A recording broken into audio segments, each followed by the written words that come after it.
This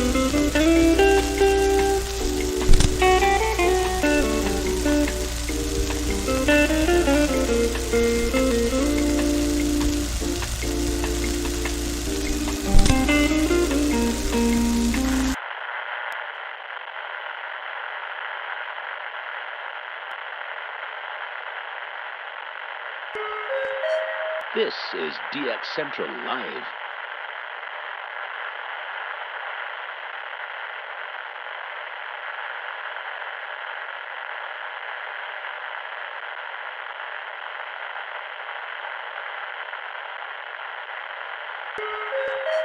This is DX Central Live.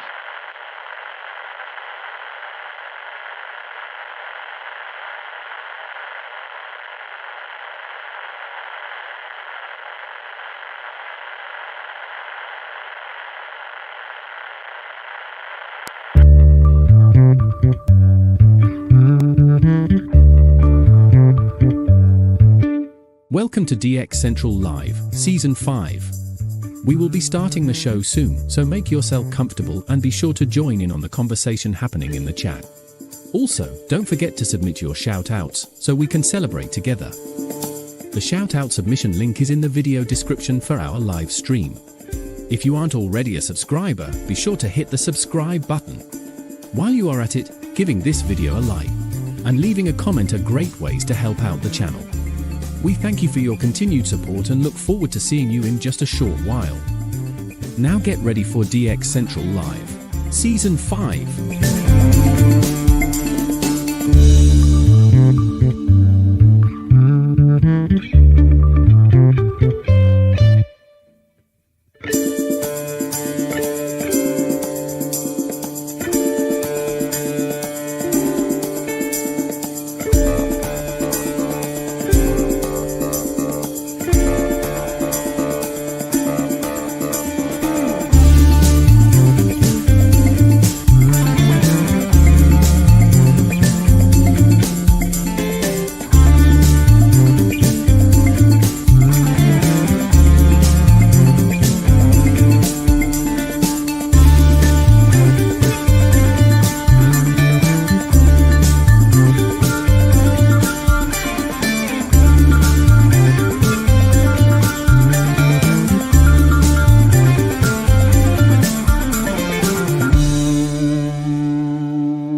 Welcome to DX Central Live, Season 5. We will be starting the show soon, so make yourself comfortable and be sure to join in on the conversation happening in the chat. Also, don't forget to submit your shoutouts so we can celebrate together. The shoutout submission link is in the video description for our live stream. If you aren't already a subscriber, be sure to hit the subscribe button. While you are at it, giving this video a like and leaving a comment are great ways to help out the channel. We thank you for your continued support and look forward to seeing you in just a short while. Now get ready for DX Central Live, Season 5.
Welcome to DX Central Live, Season 5. We will be starting the show soon, so make yourself comfortable and be sure to join in on the conversation happening in the chat. Also, don't forget to submit your shout-outs so we can celebrate together. The shout-out submission link is in the video description for our live stream. If you aren't already a subscriber, be sure to hit the subscribe button. While you are at it, giving this video a like and leaving a comment are great ways to help out the channel. We thank you for your continued support and look forward to seeing you in just a short while. Now get ready for DX Central Live, Season 5.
DX Central Live, Season 5. We will be starting the show soon, so make yourself comfortable and be sure to join in on the conversation happening in the chat. Also, don't forget to submit your shout-outs so we can celebrate together. The shout-out submission link is in the video description for our live stream. If you aren't already a subscriber, be sure to hit the subscribe button. While you are at it, giving this video a like and leaving a comment are great ways to help out the channel. We thank you for your continued support and look forward to seeing you in just a short while. Now get ready for DX Central Live, Season 5.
DX Central Live, Season 5. We will be starting the show soon, so make yourself comfortable and be sure to join in on the conversation happening in the chat. Also, don't forget to submit your shoutouts so we can celebrate together. The shoutout submission link is in the video description for our live stream. If you aren't already a subscriber, be sure to hit the subscribe button. While you are at it, giving this video a like and leaving a comment are great ways to help out the channel. We thank you for your continued support and look forward to seeing you in just a short while. Now get ready for DX Central Live, Season 5.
Welcome to DX Central Live, Season 5. We will be starting the show soon, so make yourself comfortable and be sure to join in on the conversation happening in the chat.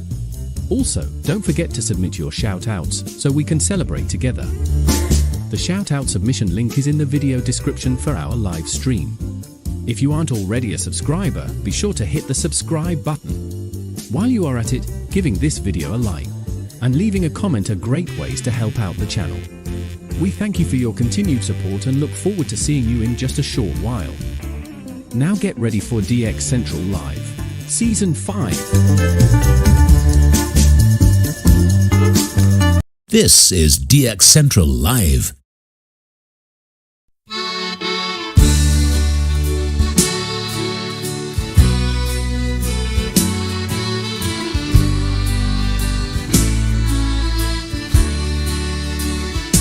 In the night, so dark and quiet, frequencies hum low like a riot, tuning in with all my might, searching for a voice in flight.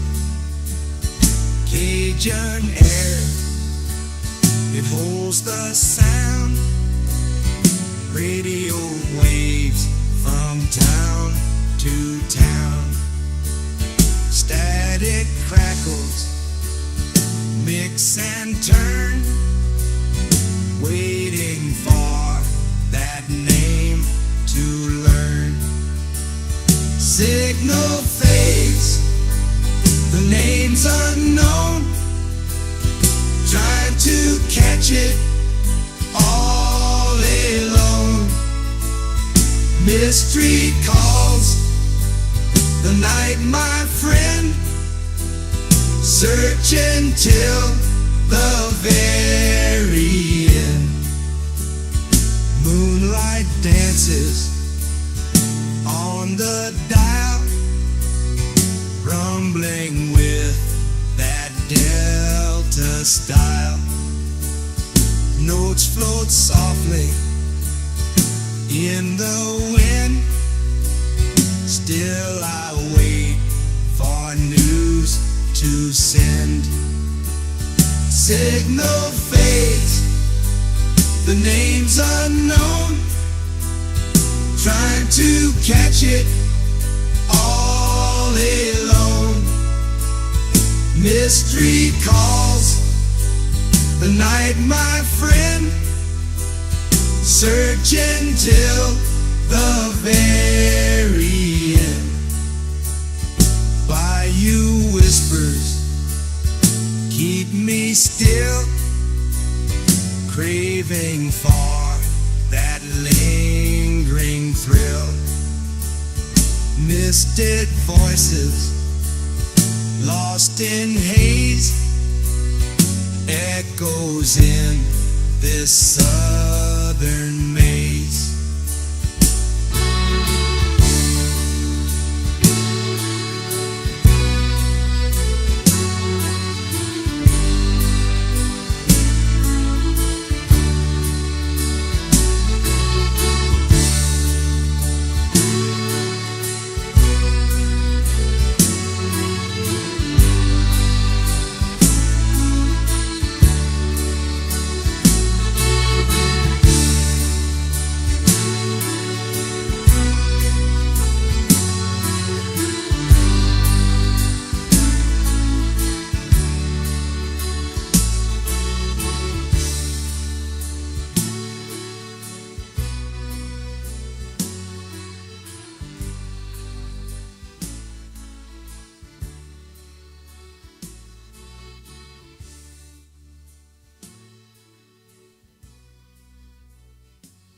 This is DX Central Live. He's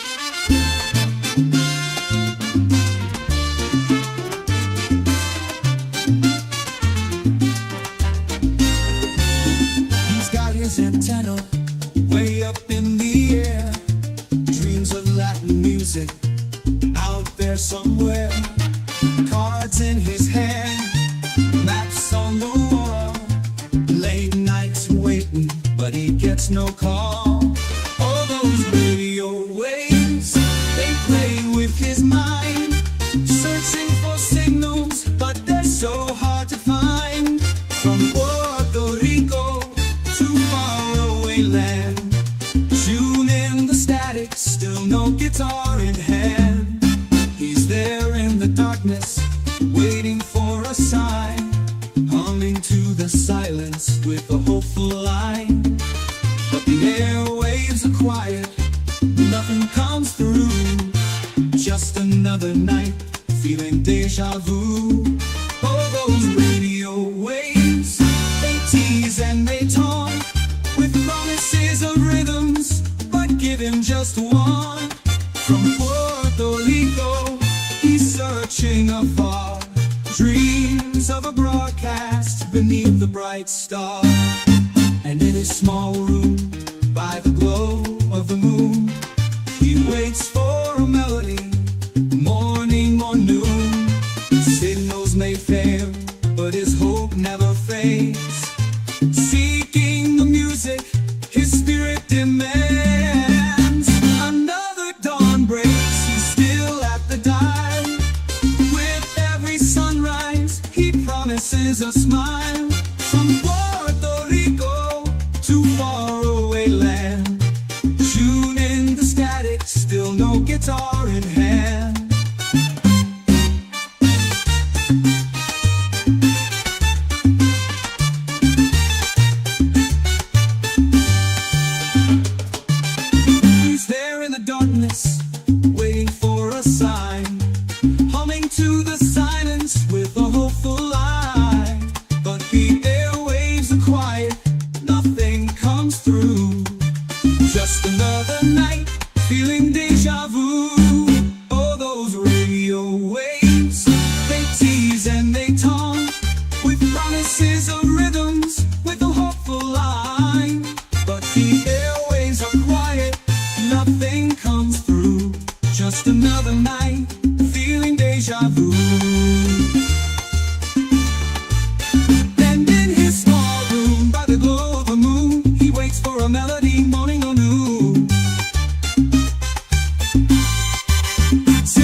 dance to the rhythmless blues.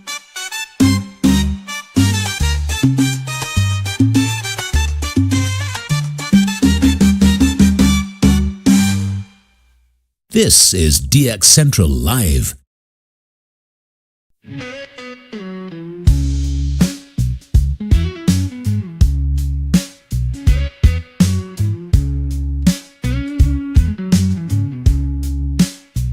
I got my radio on, just trying to get on it. But my baby says no way, so I'm stuck in this chair. I dream of signals far from north to east to west, but I can't put up no antenna. She says it's for the best. Dreaming of DX signals I can't hear. My baby won't let me, so I'm sitting here in tears.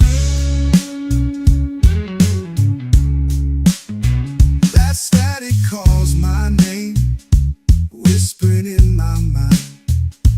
But without that big old tower, the signals I can't find. I see the towers rise in a distant starry sky, but here I'm bound in time, can't even say goodbye. Dreaming of DX signals I can't hear. My baby won't let me, so I'm sitting here in tears.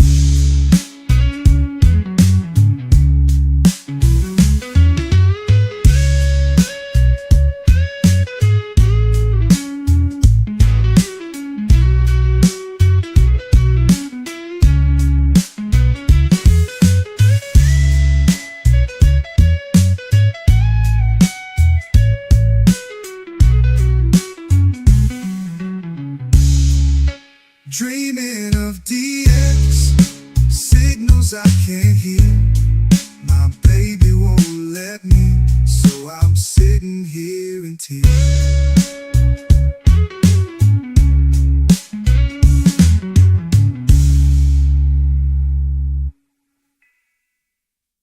DX Central Live is brought to you in part by... For more than 90 years, the National Radio Club has been at the forefront of providing DXers with the latest in station news, DX-related technical information, and reception reports from DXers around the world. The NRC's AM radio log, now in its 45th edition, is the most expansive and detailed resource of station information for US and Canadian radio stations that is available in any format. The club's publication, the DX News, is available in both print and electronic format and provides the latest information on call letter and format changes, construction permits, and other information to help keep DXers informed of the latest updates they may hear on the air. For more information, visit their website at nationalradioclub.org. That's nationalradioclub.org. With a lifetime membership, the International Radio Club of America gives DXers incredible value by putting important station information right at your fingertips. The club's e-publication, the DX Monitor, includes DXer loggings, station information updates, international loggings, and more. Other club publications include the IRCA Mexican Log, a must-have resource for any DXer that chases stations from Mexico, the TIS-HAR list, the IRCA slogan list, sunset sunrise maps, and DXer technical guides.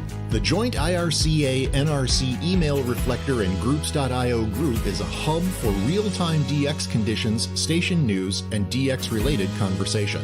For more information, visit ircaonline.org. That's ircaonline.org.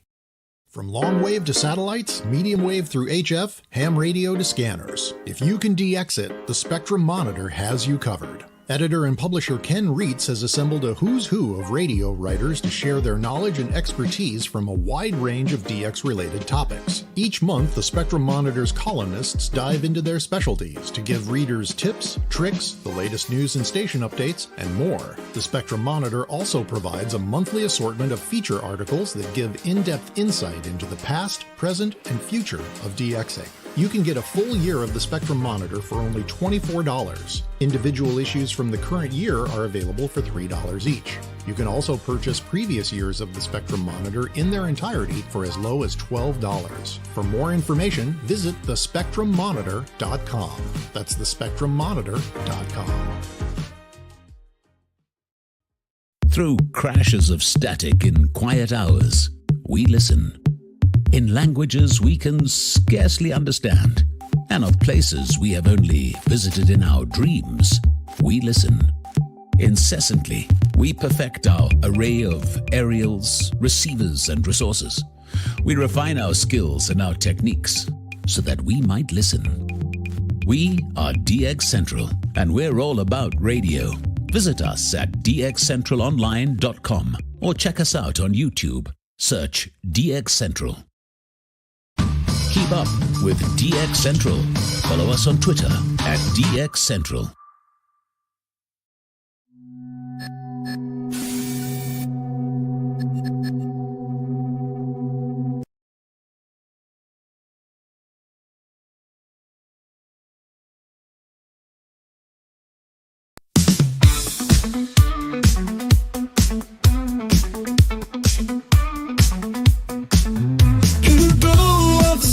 It's a Friday night, Lloyd in the North Shore, setting frequencies right. AM and FM, the airwaves collide. DX Central Live, where the signals can't hide. Tuning in the static, chasing down the sounds. Every single signal is magic we have found. All radios hum, the chatters all agree. DX Central Live is the place to be. Folks in the chat, shout out your call. From east to west, we're breaking down the walls. It's the magic of the night, where frequencies fly. Join us now on DX Central Live. From the Gulf South to your corner of the world, this is DX Central Live. now here's your host, Lloyd Van Horn. From the North Shore Studios here at Studio A in Mandeville, Louisiana, it's DX Central Live every Friday night, 1845 Central Time. That's now Central Standard Time. 0045 UTC. We bring you live DX topics, discussion, education, witty banter from time to time. Maybe a little bit of fun stuff thrown in there as well. How's your week been? Been sitting on the graveyard channels. I've been doing, over the course of this 3-week graveyard challenge period, you guys know I've been breaking it up 2 frequencies at a time. So this week I was doing 1340 and 1400. Got a couple new ones out of that. We'll talk about that later when we do our shout-outs. And this week, moving into this week, we'll be transitioning that to 1230 and 1240 to finish out. Those are my toughest 2 because I have a local here on 1230. So yeah, hopefully you guys have had a good week of DX and some new ones have entered the log. I want to take a second really quick to kind of set the tone for how tonight's going to go. We've been grinding really hard these last few weeks here on the graveyard frequencies. You guys have been amazing. I mean, the number of logs that have come in is just stupendous. It's amazing. So I feel like we've been kind of grinding on the DX pretty hard so far this season, right? We've had a lot of frequencies in there. We've been really kind of pushing hard on the DX side of things. And at the same time, there have been some external things that have influenced some of our mental health, I guess, for a lot of folks. And I'm not a political person, so there's not going to be a political discussion here whatsoever, okay? So we're not going to be talking politics, but I will say this. If you are one of our watchers, our audience members in the United States, I think you can agree, regardless of whatever side of the coin you flip on, okay? This has been a grinding, brutal season that we've been going through, regardless of how things fall for you politically, okay? This whole season has been just brutal. Phone calls, text messages, knocks on the door, ads all the time on the TV, all this stuff going on. So a lot of us a lot of us are exhausted. And so what I want to do is I want to take a little bit of a change tonight in our usual format, if you'll indulge me. Number one, I want to check in on everyone. How's everyone doing? You feeling okay? Do you need a break? Do we need to take some time and take a little bit of a breath? I feel like we do. Okay, just some commentary I've been seeing on social media from DXers. I know that typically, DX is something that we do very personally, right? It's an activity that we do at home a lot of times in the privacy of our home with our headphones on, huddled over a radio or an SDR, and sometimes in the wee hours of the morning, and there's usually no one else in the room for us. So it's a very personal and private thing that we do, right? Listening for these radio stations. And it's a lot for a lot of us. It's our respite away from all the other stuff that happens in life, whether that's in your life directly or just in the environment we find ourselves in, right? And for a lot of us, okay, and again, I'm using this I'm very broadly painting this brush here, okay? For a lot of folks, the ability to escape the outside world and some of those things that we're trying to kind of just tune out for a little while, it's harder these days on radio, just because of the nature of radio, because the news is there. There's all kinds of shows talking about stuff. So it's kind of a constant barrage. So even in this escape, we find ourselves constantly barraged by all this stuff, all right? All this weighty stuff that we find ourselves kind of immersed in. Again, broad brush here. So I want to take a second to reconnect. I usually have a pretty big agenda list and topics of things that I want to talk about. We still have a couple things I want to make sure we do. We're going to do some live DX tonight. But I also at the same time feel it's important for us to take a breath and remember about this hobby, what it is that really got us interested in the first place in this pursuit of signals. I was thinking about this earlier this week, actually. There are a lot of hobbies out there, and everyone thinks their hobby is the weird hobby, right? Like, oh, I find old coins and I clean them up, or I do this, or, I make this out of wood, or I do all these different things. And everyone thinks their hobby is like, well, no one's interested in that. But then you find out there are other people who are interested. And that community spirit is really part of what DX Central Live was about, is because we usually do this in the seclusion of our homes. We don't usually DX with other people. Let's do it together. Let's find a mile marker here. We all check in on, and we celebrate our successes together of what we've heard, and we talk about this hobby that we feel is so unique to just us, right? So I want to reconnect with that spirit and that mentality of what got us into the hobby. So I have added a couple of fields onto our shout out form this week. So just as always, if you have new logs, new countries, new states, new stuff that you've been hearing, tell us about it. Go to dxchallenges.com/shoutout and let us know. Okay. We're gonna always do our shout outs the way we always have. It's time for that virtual high five and that big congratulations.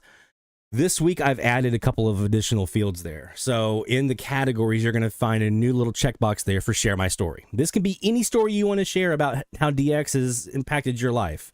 It can be your origin story of how you got into DX.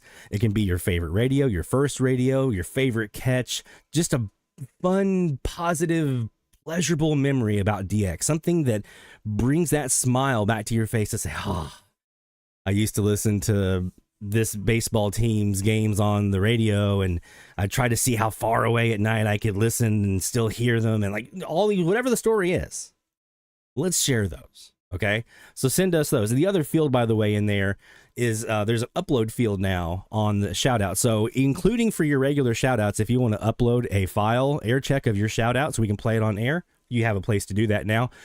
And also for this share your story, if you have an air check or a clip of maybe a favorite station that you've heard or something along those lines, you're more than welcome to share. We'll play it here on air. I've got some stuff to share as well, some air checks that I have that I want to share as well. Not just DX air checks, by the way. I found there are some DX air checks. There's some vintage air checks in here from the 90s that I have, which is kind of that going back to that spirit of reconnecting with what, our roots and what got us into DX. I also found some air checks of myself from when I was in radio that I'm going to play tonight. So when I was on the other side of that microphone, not the receiver and the DXer, but the DX'd, I guess you could say. So we'll play some of those and have a little fun trip down memory lane together with that. So that's what we're doing tonight. We're going to do our live DX. We're going to do shout outs. We have a couple of things I want to talk about. I got some new gear this week. Some of you know what this is. Some of you don't. We're going to talk about what's in this little box right here. Did some antenna projects. So we're going to talk about that. So we'll still do some of those things that we always do, but I do want to spend some time tonight. Just let's have some fun. Let's take a breath. Let's reconnect with that energy that got us into this hobby in the first place, because I think it's important for us to do that. And for some of us, that may mean taking a time out, and that's okay. The great thing about radio is it's going to be here when you get back. It should be, hopefully. It'll be here when you get back. For some of you, that might mean, you know what, let's take a time out on the current DX and the live DX I'm doing right now. Let me go back and review some of those terabytes and terabytes and terabytes of recordings that I have from several years back or 10 years back or whatever it is, and DX from some of those and see if I can flush out my logbook that way. Maybe you want to do that. That's fine. We're in it together, right? And so if let me tell you something, if you do that, like if I go back in, I have recordings I'm going through right now from last October when I was in Brasstown. And don't think for a second I'm not going to be talking about some of the cool stuff I'm hearing on those recordings on our live streams here. So whatever you need to do to just kind of re-energize and recharge, because we have been grinding. And I promise you, we've got about 4 more weeks of grinding left to do. And then I'm opening up the floodgates of just like our challenges aren't going to be really challenges anymore. It's going to be kind of like fun stuff. Right? We've been having some fun already with the scavenger hunt. Some of you have been submitting some submissions for the scavenger hunt, just trying to find some of those different scenarios. Stu, he's getting pretty close to being the first one to win round 1, but there's still some folks in there throwing their stuff in as well. So there's still time for everyone, because whoever's the first one to get all 8, you're the winner, right? Winner. All right, let's do some live DX and here on the graveyard frequencies, and then we'll turn our attention to some of the stuff we're talking about here with like stories. So again, go to dxchallenges.com/shoutout. And if you have a story you want to share, it could be anything about DX, right? Like how you got started, your favorite catch, check out this cool radio that I used to have. My first radio is this, whatever it needs to be, right? Share those stories and we'll read some of those here on the air. And we'll just convene about DX here in a fun way, right? All right. This first DX session is brought to you by the International Radio Club of America, ircaonline.org. That's where you want to go for more information about becoming a member of the IRCA today. Again, that's ircaonline.org for the International Radio Club of America. We have our usual assortment of SDRs here. We have 2 Kiwis. We have a Perseus right now that we're running off of. I also got my Airspy back up and running this week with my 12x48 KAZ. So we'll talk about some antenna stuff coming in because I got some projects. Maybe that's another thing, right? It's getting outside. It's starting to cool off for a lot of us. Maybe get outside, do some antenna projects, get our hands dirty, some solder in our nose, some solder smoke in our nose. We'll talk about that here in a bit as well. All right, so let's start here on the DX Central Kiwi. This is looking 15 degrees north, and we're sitting on, let's start with 1340.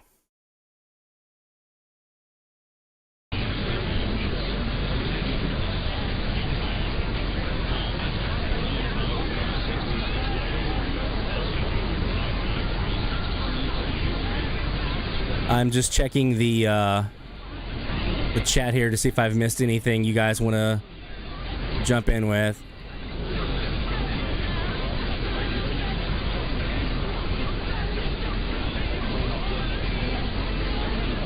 Rick says he does genealogy and county collecting besides this one. Very nice. I know some folks who have done that in their past. That's a very, very familiar topic to me in my family. Both of those, actually.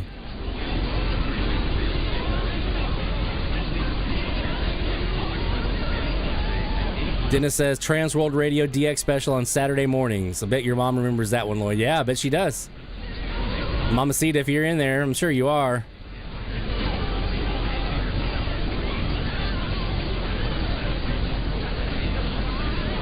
Jeff says DX party line on HCJB Quito, Ecuador.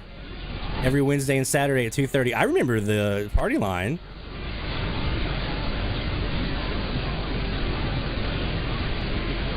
May have to dig out some of my old QSLs here tonight and flash them up on screen here. Shortwave and AM. Jeff says, Happy Station, was that the show on Radio Netherlands? Yes, it was. I've got that in a QSL book over here as well.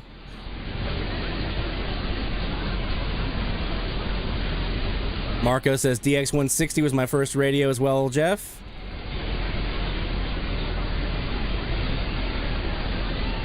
Stephanie said the first ever QSL for her was Radio Netherlands.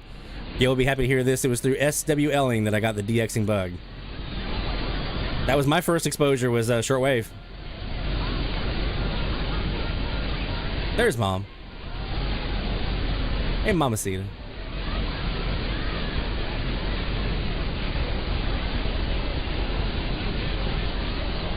John says, I'm a drummer and percussionist in rock, jazz, and Latin bands. Also love cooking and baking, too. Very nice. And his first QSL was the BBC. Mexico Mike J says done a lot of genealogical research.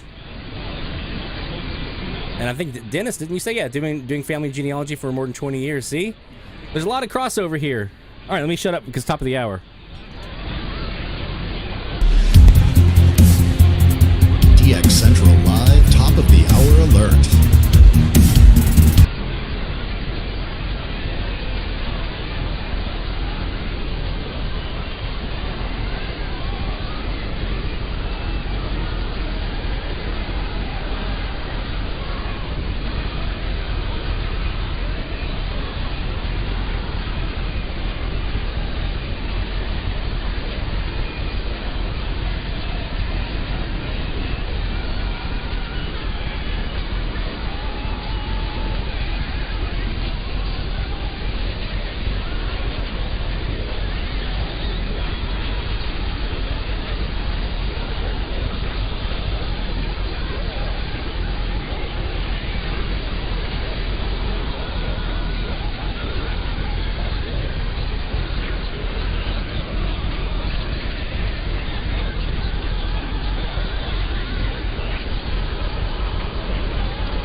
All right, no cream really rising to the top there on that particular top of the hour there. I know we just got past the top of the hour, but not hearing anything. And the one station that is kind of close to the top there with the singing is most likely to be LOK in Memphis. I've been hearing them a lot this week.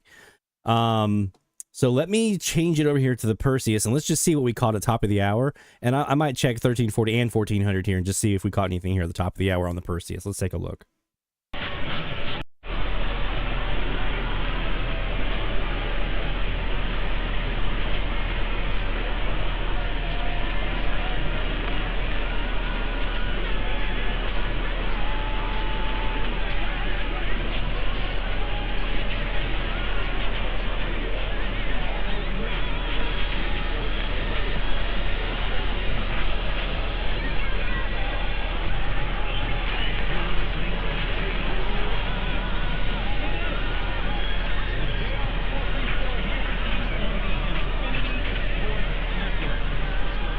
Okay, who's that?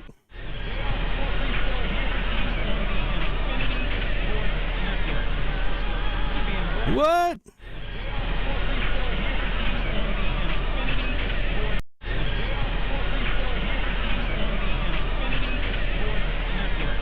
Okay, I'm clearly my brain. It's been a long week of work, by the way. Was that wasn't KZNG, was it?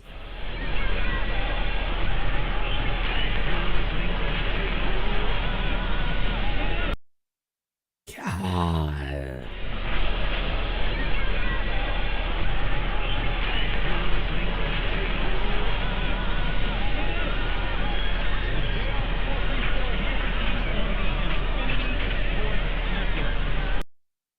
Was that KRMD? They're a Light Rock 100.7.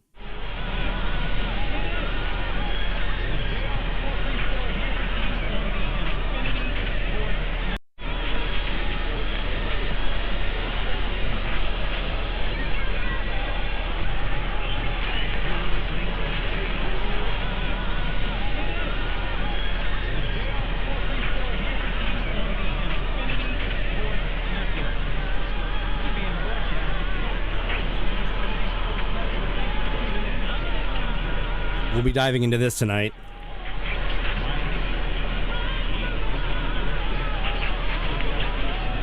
As well as this one. Here's a little preview for you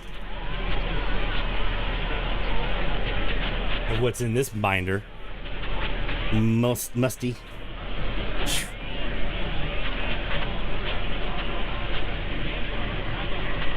Oh, let's take a look at 1400.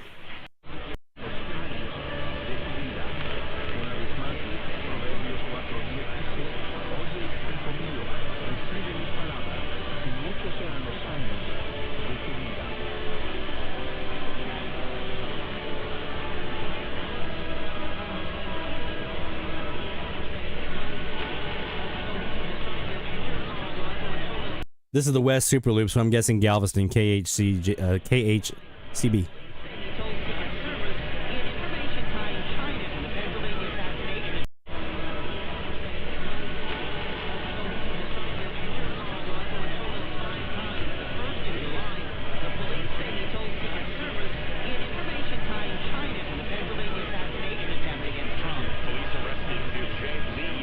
Okay.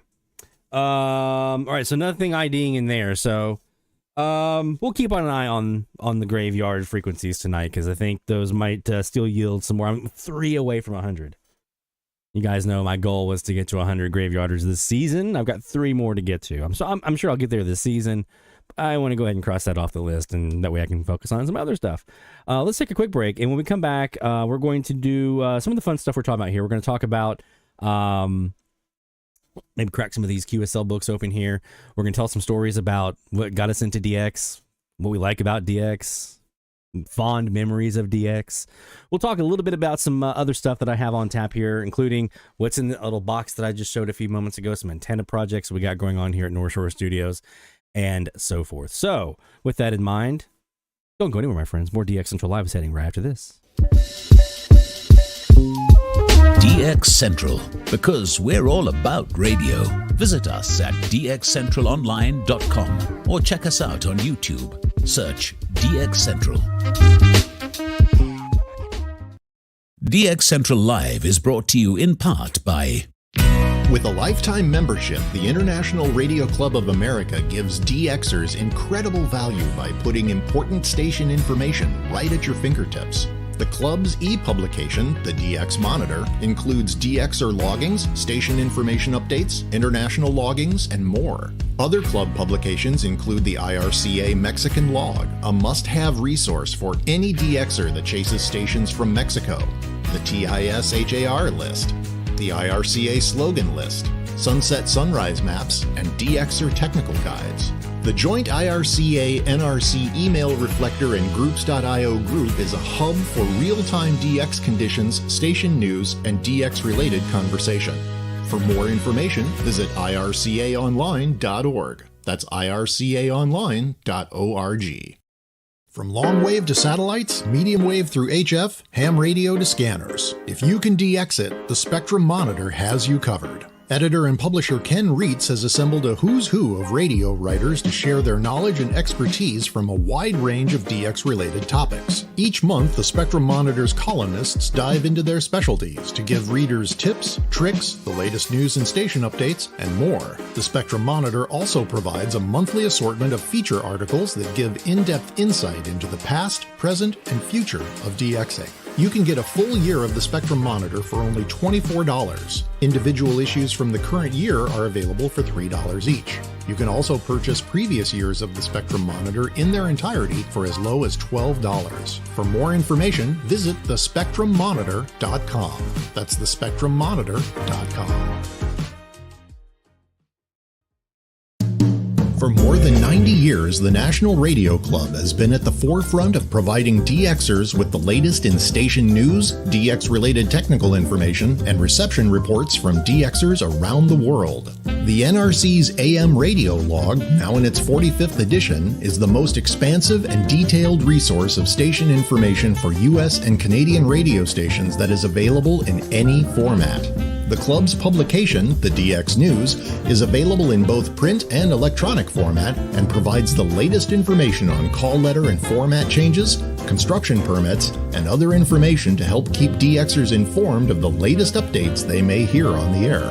For more information, visit their website at nationalradioclub.org. That's nationalradioclub.org. Through crashes of static in quiet hours, we listen. In languages we can scarcely understand, and of places we have only visited in our dreams, we listen. Incessantly, we perfect our array of aerials, receivers, and resources. We refine our skills and our techniques so that we might listen. We are DX Central, and we're all about radio. Visit us at dxcentralonline.com or check us out on YouTube. Search DX Central. Keep up with DX Central. Follow us on Twitter at DX Central.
From the DX Central North Shore Studios, this is DXC Live. Now here's your host, Lloyd Van Horn.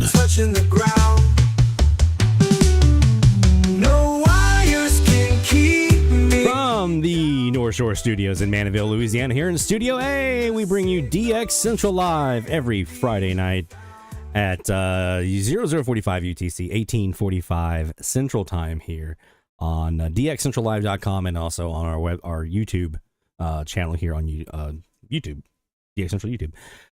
So all right, so while we were at the break there, I used that as an opportunity to break out some QSL cards from my collection. So I saw a lot of you guys mentioning a bunch of different stations that you heard or that you enjoyed listening to on shortwave and things like that over the years. So obviously you guys know me as an AM/FM guy. Some of you know me as also ham radio guy as well. But not a lot of people know me as a shortwave guy. Mom does, because she helped me get a lot of these. She sat down with me and taught me the art of filling out a reception report.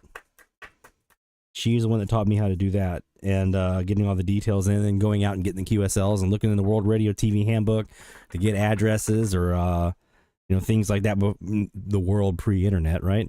To go get those addresses so we could get the QSL cards. So I'm going to share a couple ones that I also found pretty fond memories of. So I saw one of you guys mention St. Helena. Here's St. Helena. QSL from them. This is November of 92. Radio St. Helena. I remember this is one that Mom was like, you're going to want to get that one. I was like, okay. So I went and got the QSL. Someone mentioned Happy Station, Netherlands. There you go. There's a QSL from them. I don't have a date on that one, unfortunately. Someone mentioned HCJB. You see the year on that? Well, you can't really see the year on that. 1990. 26 August 1990 at 0357 UTC on 14875 megahertz. There's my details back. Yep. There we go. You see my name up there, right? So that was a HCJB. This is a fun one that I really liked. This is UAE in Abu Dhabi on January 8th, 1992. Very cool. With their program schedule here on the back, right? Trans World Radio, someone mentioned that one. This is August 7th, 92. This is Trans World Radio Monte Carlo, where this one was from. And here's one you will not hear anymore. There's a lot of these you won't hear anymore, but that one for sure. Radio Moscow International. And this is from October 2nd, 1990. I want to say this is right before the wall fell, wasn't it? I don't remember the exact time frame when that wall fell. We would like to invite you to tune in to the program Music at Your Request on October 31st at 4:30 UTC for a mention of your letter and some music. I should have tuned out. What if I tuned in for that or not? There's the QSL card that came with it, but that nice big sticker in the... You won't see that one anymore. And then my very first QSL ever. Wasn't AM, wasn't FM, BBC. I don't have a date on the back here, but in 1987, I think, Mom, probably 87, 88, somewhere in there. We were in Florida, Jacksonville, Orange Park at the time. It was the very first QSL I ever received. There's a bunch of those here in the AM side as well, but I did want to share one more on the shortwave. This is my one of my all-time favorite QSLs in general, but this is my all-time favorite shortwave QSL. And I never even took it out of the envelope. Well, I've taken it out of the envelope, but I never stored it away somewhere. We have a transmission schedule here, but my favorite was the card, the QSL card that came with it. Here we go. See if you guys can make out who that is. Ghana Broadcasting Corporation. This is 28th of March 1995. I can tell you the story behind this one. I remember the day I heard it. We were living in Brasstown, and I had our Sony ICF 2010, and I was so hardcore into AM at this point. I was obsessed nonstop. Everything I talked about was AMDX, and I was downstairs with the Sony, and I think I was talking to Mom about shortwave stuff and the trot bands and things like that, and we were talking about the countries that we like to hear, like Latin America and the South Pacific, and she mentioned someone in Africa, and she's like, Ghana's up right now, and I was like, well, let's go listen. And I got and just the music they were playing and the programming content, it was so cool. Because I mean, I've always been one of those, you think about the BBCs and the Voice of America and stuff like that. Now to us now, when a lot of the shortwave stations have left the air, now we wax nostalgic about those big ones. But to me, it was always those little guys that were like, oh man, here's Ghana. They don't have a major, huge outlet with tons and tons and tons of frequencies. It's just Ghana, right? So hearing, and then the hyper local content you would hear a lot of times on those stations and the trot bands. Just really intrigued me. So that's one of my all-time favorite QSLs. Like I said, we're going to dive into the AM box or AM book here in a little bit. Before we do that, though, let's get to some shout-outs because we got some stuff already starting to roll in here. You guys are wanting to share your not only your catches, but also your stories. So dxchallenges.com/shoutout. Get those in. Shout out loud, hear the call for every single big or small, from AM to FM, from C to C. We celebrate the ones who slag the IP. Shout out loud, let it be known, you're never DXing all alone. Through the static we found our way. Shout outs making waves today.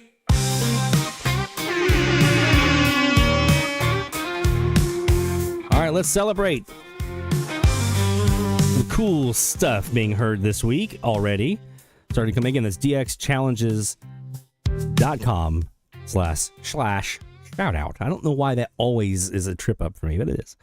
Our friend Carl in Tennessee, our champion of the Summer of DX Challenge. I'm telling you, this work week has been it's been a big one. I have some client meetings next week, which reminds me, next week no show. We'll be taking the week off next week. And that also means no new frequency range next week. We're taking the week off next week. I think we could all use a week off. Okay. We'll reconvene on the 22nd, but no new frequencies the week of the 15th. And no show next week on the 15th. Client meetings and other things that we have with work, day job stuff are going to have to take precedent next week. So we're all going to get a bit of a reprieve next week. So we're going to finish up our last week of the Graveyard Challenge. So through the 15th, we're still finishing that last week of the Graveyard Challenge. But on the 15th to the 22nd, no new frequencies. All right, for Carl, 2 new logs, 1240 WKDK in Newberry, South Carolina, and 1470 WXAG in Athens, Georgia. Brings the totals to 873 total. New goal met. WKDK was Graveyard Station number 50. So we've got some things here to do. We first got the log to saw.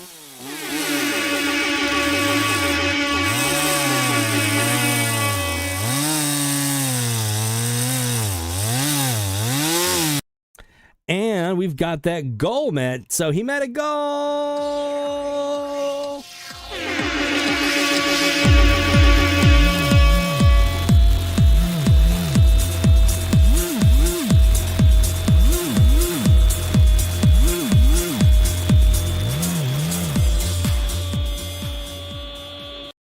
I don't know how those guys do that.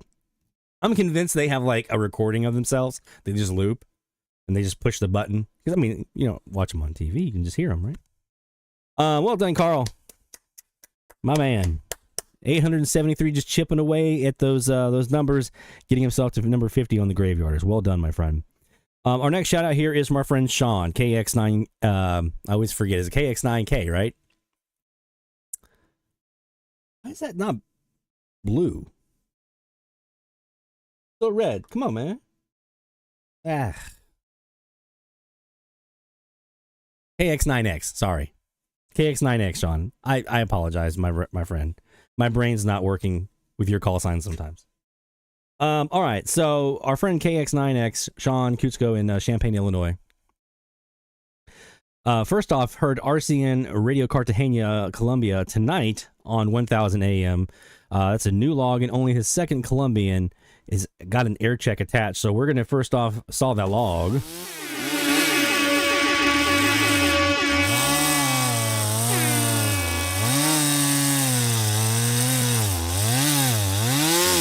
And that's a new Latin American station.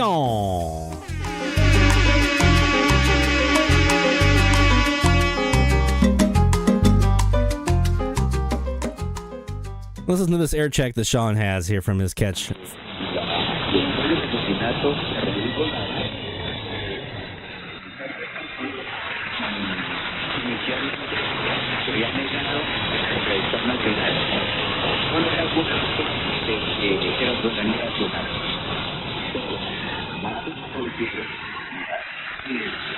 There you go. That's Cartagena, Colombia. RCN Radio on 1000 kilohertz. One of those great RCN outlets that is reachable for quite a few of us out there, even if you're not like near Colombia, like down here in the South. He also wants to share his story as well. So he says, I was an insomniac as a baby and toddler. I drove my poor mom nuts, keeping her awake all night. In desperation, she got me an AM FM clock radio. Being in a university town, she tuned it to the university FM station, which played classical music all night. Me being me, I soon found the AM dial and started hearing the voices on the radio. My mom says I got up one morning and asked her where Boston was. I'm assuming I heard WBZ. I was not quite 4 years old. She went out that day and got me a road atlas and a U.S. map. And there's always geography. Geography is always tied to, I mean, I've always found that there are certain hobbies that kind of tie into DX just naturally, or interest even. And, you know, obviously electronics and science and space, photography, geography is always in there for some reason. Geography is always on that list. I think it kind of goes in with the whole thinking of where you're hearing, right? There's an interest in that other locations and other places and how they all kind of mix together. She went out the next day and got me a road atlas and a US map and pinned the map next to my wall. That was all of the encouragement I needed. My mom finally got some sleep. That eventually led to shortwave, CB, and ham radio, working at the ARRL. I'm 57 years old and been doing the hobby now for 54 of those years. My goodness. A number of years ago, I returned to AMDXing, where it all began. And this program has been instrumental for me staying motivated to do better. Thank you to all of you for a great community and teaching me new stuff. Here, my friend. That's is Sean's origin story, his DX origin story. So you can share yours, dxchallenges.com/shoutout. Well done, my friend. I mean, that's there's always some kind of similarity with these DX origin stories. A lot of us have, right? And so there's that mix of geography and the fascination of electronics, and then just that mystery of the voice from far away, and that allure of the voice from far away. So very, very awesome story, my friend, and thank you for the kind words. I was thinking earlier, as I was kind of thinking about what I wanted to talk about tonight and how I wanted to kind of frame up this evening. One of the things that I wanted to make sure I mentioned is that, a lot of times I'll sit here on this show and I'll have my agenda of my topics of the things that I want to talk about and kind of cross them off my list. And invariably, there's always something in there that I'm trying to share that I've learned, either recently learned or something that I already kind of knew, and I wanted to make sure I kind of share, like a tip or a trick, or like, have you seen this, or you tried this out, things like that. Almost every single time I do that, as the conversation happens in the chat, I learn something on the fly in real time that I didn't know, right? So I'm learning right there alongside with you guys. Our friend Jeff Immel, some of you guys know Jeff. He was in the chat. I think he's hopefully still in there. I know he was earlier. He's had a lot of us now kind of like chomping at the bit to go out and try out a bog antenna. I know Dennis has been testing out some bog action from his side, and so I mean, you guys, Jeff, right? Notorious BOG, right? Jeff Immel here. So I've been learning a ton from Jeff and about the design of these antennas and the implementation of the antennas, and like I was sending over some questions last night about some of the dimensions of the antenna that I wanted to use and some of the equipment that I had on hand, and I was thinking, asking him, I have this on hand, can I use this, can I do that? And he was kind of responding back, and one of the responses he mentioned was I was talking about my resistors, my 200 ohm resistors that I wanted to use, because he usually has said somewhere in the 200 250 range of ohms would be kind of what you're looking for a resistor for one of these bogs. Well, with the mine size, I was like, is that gonna fly? If I go on the lower end of that, should I be on the higher end of that? Where should I be with mine? Because mine's a little shorter bog that I'll be kind of implementing, and it's in the log, baby. And he came back with a response. He's like, basically take your 200 ohm resistors and do 2 in series and 1 in parallel, and you'll have it good to go.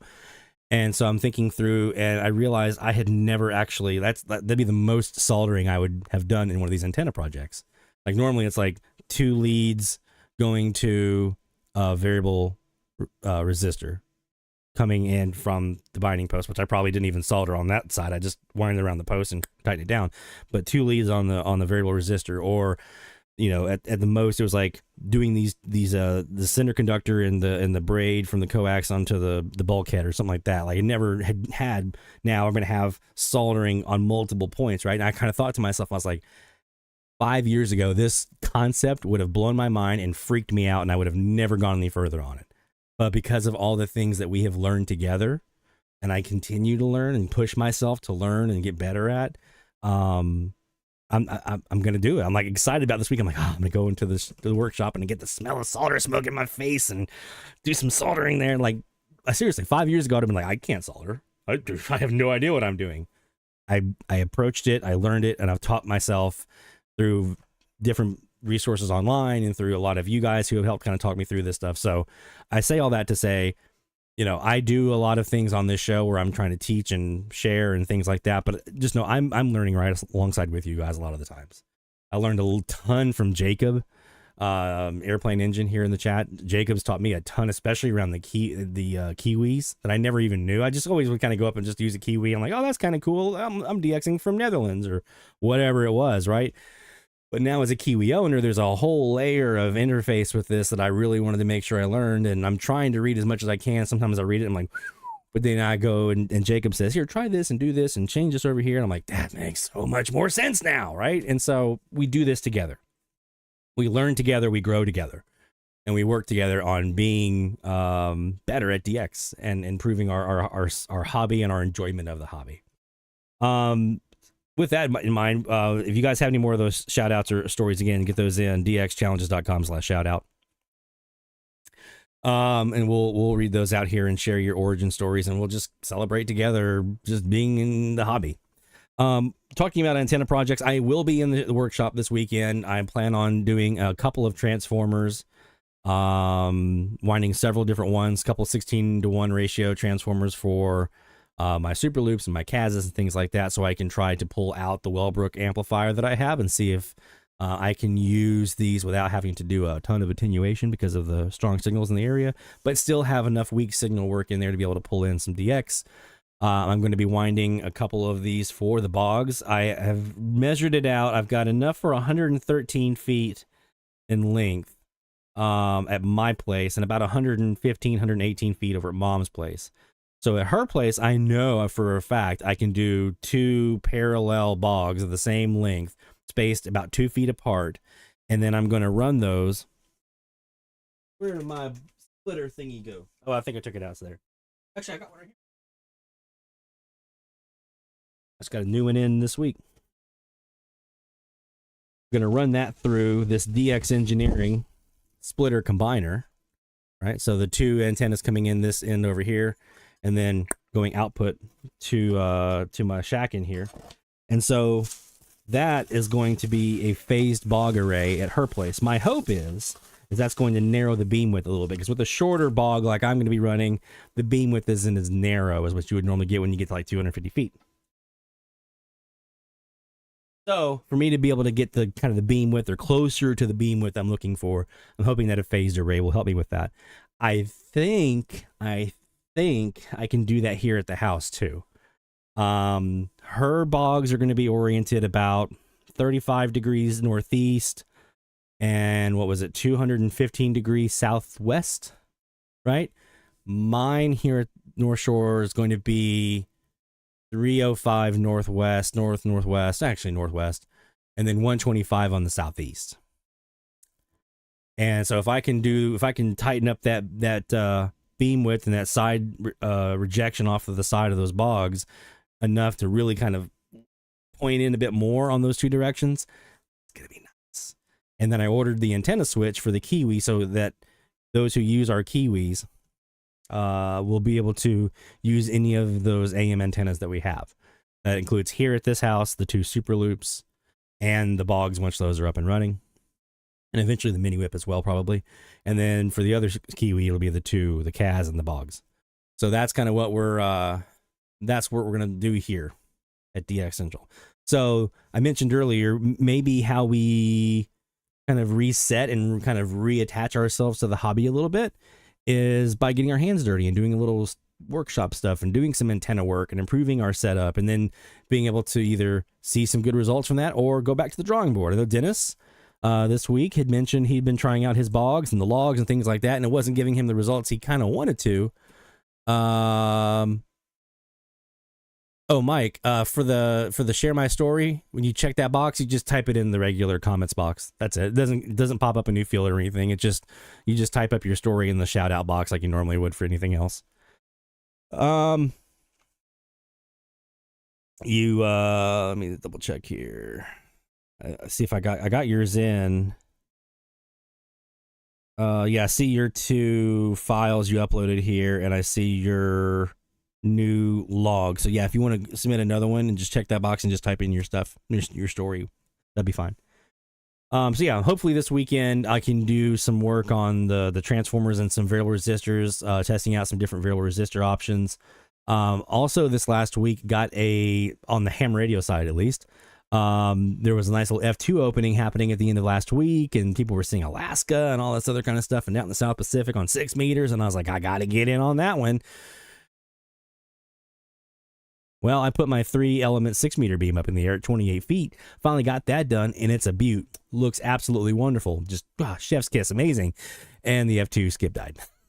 So I haven't seen hide nor hair of anything on 6 meters here yet since I put it up. Maybe a couple of little bitty things here and there. Saw Oregon one day. But not a whole lot. So but the good news is it's now up and it's ready for 6-meter season. And when I get my 2-meter beam and quad or whatever I decide, I can just scoop my 6-meter beam down, pop the 2-meter on top, and we're good to go. So there you go. So yeah, we working on the bog project a little bit. The transformers, trying to wind those to get those up for the SuperLoops and the KAZ, and trying to do a little experimentation with those guys. And a couple of other little things I'll be working on as well. But big thing this week was this little box. Hey, Rick K.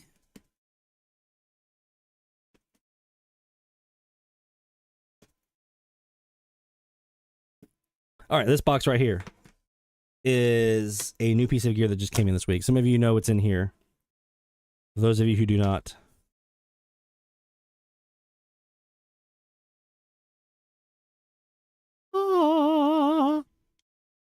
it is the Quodson DX286 portable radio. Inside this little bad boy is the TEF6686 chip. Now, you guys know I've been all about that radio, the TEF6686 radio, for FMDX and auto logging now. And I'll talk about that here in a little bit because we have a special new video coming out about that here tomorrow. So we'll talk about that. But this radio, I'd never really had any success using the TEF radios that I have for AMDX. And I kind of found out why when I opened it up and I didn't see an AM antenna inside. So I said, you know what? Let's give one of these a try so I can accurately try out the chip and see how well it does at AMDX. And it's got the ferrite antenna inside, and you know, now it's also super portable. So my business travels I got coming up here soon, I can take it with me. I can DX you know, from wherever I am, and take it to the beach or on trips or whatever. So did some testing on this little guy. I see what you guys are saying. Now, full disclosure, it took me so long to order this radio because it doesn't have sideband. And I have enough super strong locals like WWL, WWWL, WQUE, or WODT, whatever it is now on 1280, WYLD on 940, and all these other locals, these super strong stations here in the New Orleans area, that in order for me to do any DX on adjacent channels on either side of those, I needed sideband to be able to get rid of the splatter, right? And I still do, but the splatter is not as bad on this radio as what I thought it would be. It's actually better than the XH Data D808. It's definitely better than my Sangeans, the 14 or the 16. I haven't put this through its paces fully yet, so I'm not ready to do a review here or an endorsement or anything like that. But I'll say this: I can see how this little radio here might have the potential to be my new favorite AMDX portable. I can see how that would be a possibility.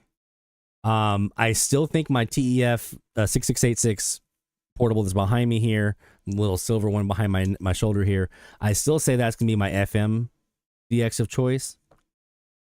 But for AM, I think this might take the cake. Now, I can do FMDX with this, and it actually does pretty good. I was in here in the shack with just the telescopic whip extended here in the shack, and I was hearing like really good reception on stations that normally with any of these other portables, it's like, no, not inside the shack, you're not. This did the trick. So I'm gonna go ahead and say one thing. I'm very impressed with this radio. I know a lot of you who've had some time spent with it are probably like, well, yeah, we've been saying that for a long time, bud. And I get it, because I have been so hesitant to go down this road because it lacked sideband, and that was a non-starter for me. No sideband, no dice. Sorry. I might be changing my tune with this one. If this one can handle that adjacent channel interference on the AM side of things, especially, to the point where not having sideband is kind of a moot point. Like you may still hear some splatter, but maybe it's not like debilitating for DXing. If it can do that, I might be changing my tune. So, look for more from me on this one. This is the Quoteson DX286. Got the TEF6686 inside. I was not expecting this handy dandy little case. Like, that's super neat, man. Like, that's groovy. Mine, when I ordered it, I didn't pay attention, I guess, and it did not come with a battery. So I had to borrow one from my XH Data D808 so I could do my testing. I ordered some new ones, charged them up, put them in, didn't work. Got to figure that out. It's got a port here on the side. You can't really see it because it's kind of dark, but there's a port right here for an external antenna using a phono jack, phono adapter, phono cable, so that you can go from like an AN200 or this. I think this one does. Yeah, on the back of the Turk Advantage here, there's a little port, a little phono port here, so I could even do the same thing with like this Turk Advantage, and use that as an antenna coming into it. This kind of re-energizes my desire to get back in building my FSL antenna, if I'm going to be honest with you, because that FSL, I liked what I was seeing with it, and I wanted to try it out, and I got all the rods and a bunch of the parts, but I didn't finish getting the rest of them, and I never did put it together, so may have to re-energize my efforts around that.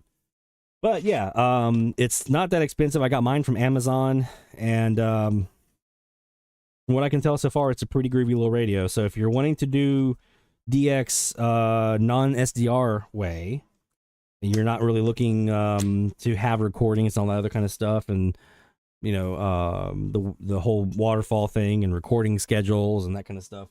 Just want a DX like old school style, like we used to back in the day. That can be, I think, a great option for you. Why is that still not changing? Oh, red. All right, let's do some live DX now. It's about what, 24 till. Let's go over here and check out the chat and see what you guys have been talking about here. Jerry mentioning started with WWL hearing from New York, couldn't believe it at the age of 13. There you go.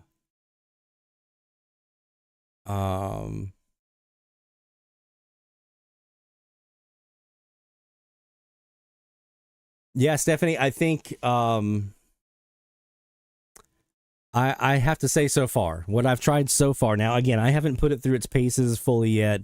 I want to take it down to the lake, and I want to do some other stuff to kind of get it outdoors a little bit and really push it in like a DX, like de-expedition mode almost, and kind of see how it holds up. Not that, you know, it's like going to fall apart or anything, but, you know, is it something where I can sit there for a period of time and do some good DX from it, you know, over an extended period of time? Is it comfortable? Is it going to work and do the things I need it to do? But just so far in the early testing, I have to say I can see it has the potential to be replace the D808 as my go-to AM radio for DX when I'm portable, right? When I'm out and about, not doing SDR work, I can see where it has the potential to do that. Jacob says I should try to get my hands on a Malahit portable. That's on the list. That is on the list. Carl says he used the DX286 a lot during the summer DX challenge with the Turk Advantage, and you saw the results he got. So, alrighty, let's do some live DX. I did not get a chance this week to do meteor scatter recording for FMDX, so we're not going to have live. Well, you know what? Yes, we are going to have live FMDX tonight. I've got something we can do for that. We're not going to be doing meteor scatter review. I got something else we can do for live FMDX tonight. But let's go ahead and do some AM really quick. Let's go down, now that I'm changing it up here for myself to the kind of 1230, 1240, let's take a look at those frequencies and see what we got coming in. This DX bit is brought to you by the National Radio Club, nationalradioclub.org. We're on 1230. And I'm on the DX Central Kiwi here, and I've got my vactrol, one of my lone working vactrols. I've got some new vactrols on the way here from our friend Colin. But I've got one lone working vactrol here. So let's take a look and see if I can dial in enough of this vactrol to get rid of my local WBOK on 1230. Nothing yet, Stephanie. That's what happens, and that says a lot to me about that people are often reluctant and resistant to respond to what people are actually seeing happen. For example, to establish your point earlier about oligarchies and plutarchies just being a reflection. Who says that just because you're in a country, you can't... There we go.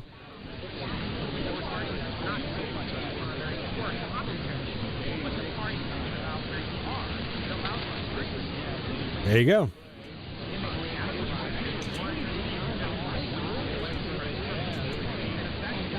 That is WBOK New Orleans, pretty well nulled on the back side of this 15-degree SuperLoop.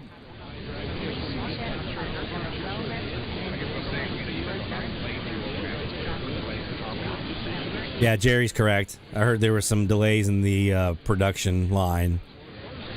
Last I heard from Youssef, it wasn't in the short term.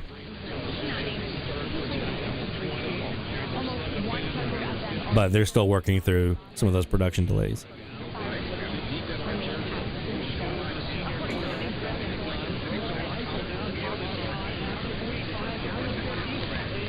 All right, we got some more shout outs coming in here. Got Mexico Mike, Jay with a shout out, and then Mesa Mike with a shout out and his origin story. We'll be doing that here coming up in a bit.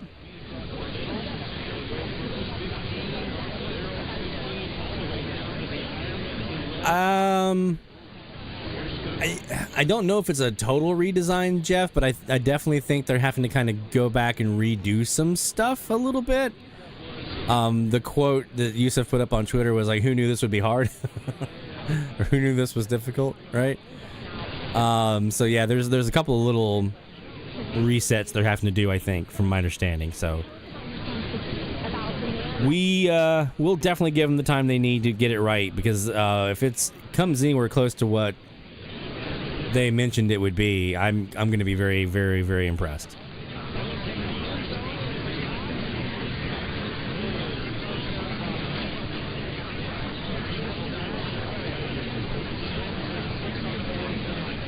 All right, so there's some stuff in here. Let me back off. Actually, I've already got my AGC threshold down quite a bit. Let's see 1240 what we got.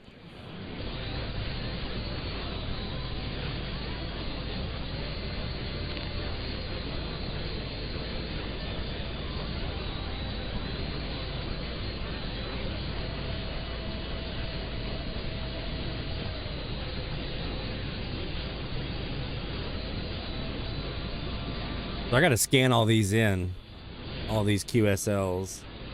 This is my AM QSL collection here. I got to scan these in and put them up with my logbook, my online logbook. Most of this was the 90s. There's a couple in here that are from 2012, but most of this was the 90s. Including... Now I understand this to be more reasonable, but at the time, hearing Alberta CHRB 1140 from Brasstown, North Carolina, I thought there was nothing like that. Southern Alberta, North Carolina. Thought I hit the lottery. Here's one I saw somebody mention in the Slack channel this week, the Caribbean Beacon on 1610 and 690, notated here.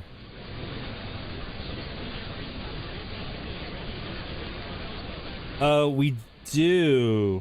Well, at night, not as much, Rick. And you're not... Hello?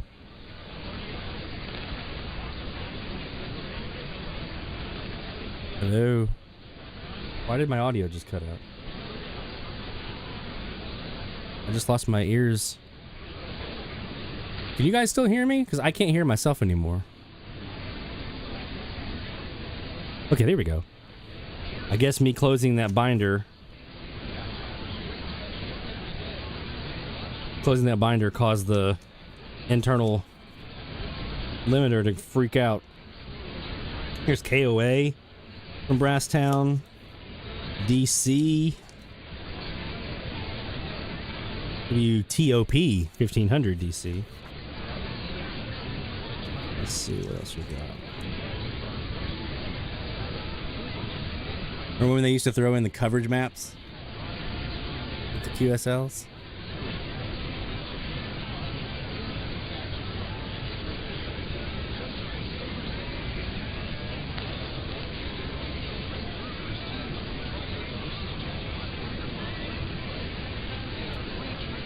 When you get a QSL from a radio station where you know the DJ, you're like kind of quasi friends with them, you get a handwritten letter and drawings.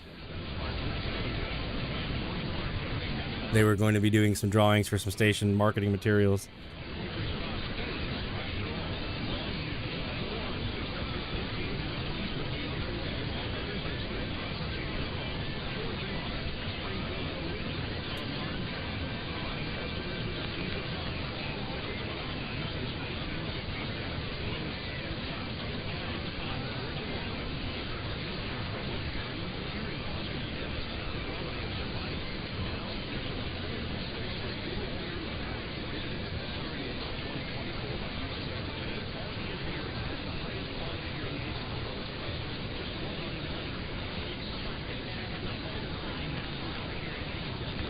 I have multiple QSLs that mention something along the lines of this.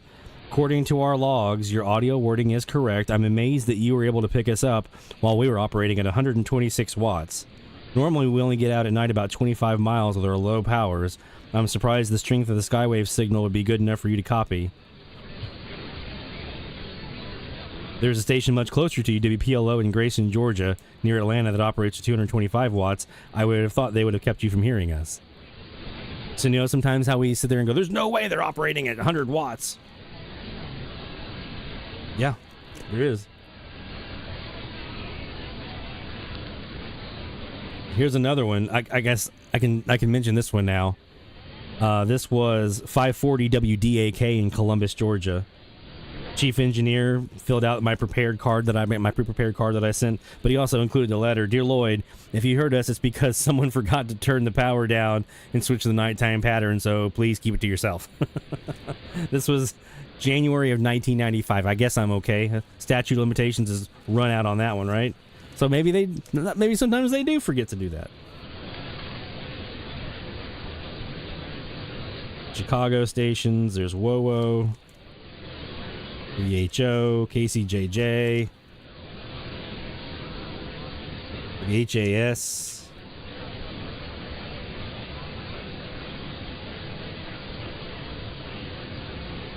WWL from Brasstown, WNOE here in New Orleans, from Brasstown. Here's WCCO. Here you go, Jacob. And Justin, if you're in there. Old school. All right.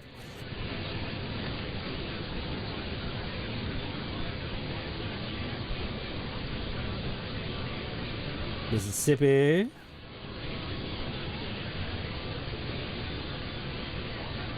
Here's a DX test QSL from KERR on 750. Funny story about that one that Mom and I have. I'll share with you guys.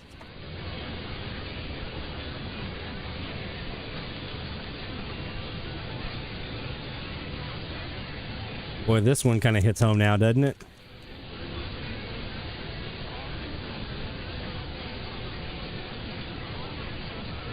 Not gonna have that anymore.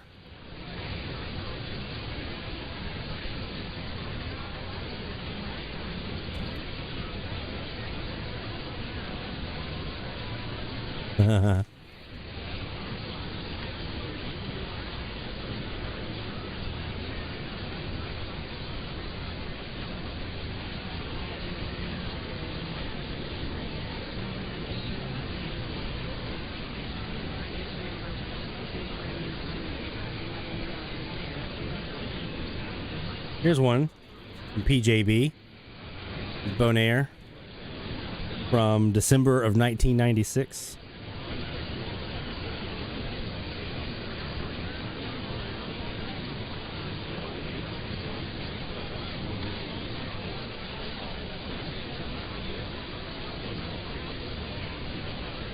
There's a DX test from Oklahoma, KXXY, which is on the Graveyarders. Big packet here from KDKA.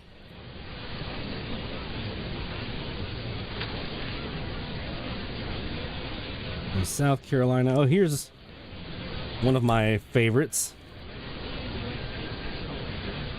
KOKK in Huron, South Dakota on 1210.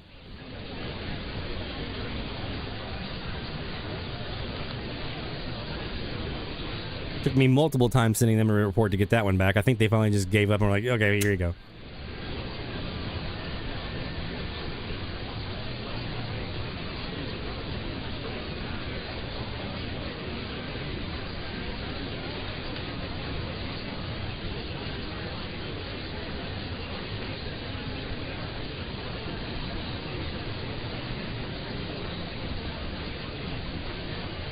Keeping an eye on the time here before we get up to our top of the hour alert.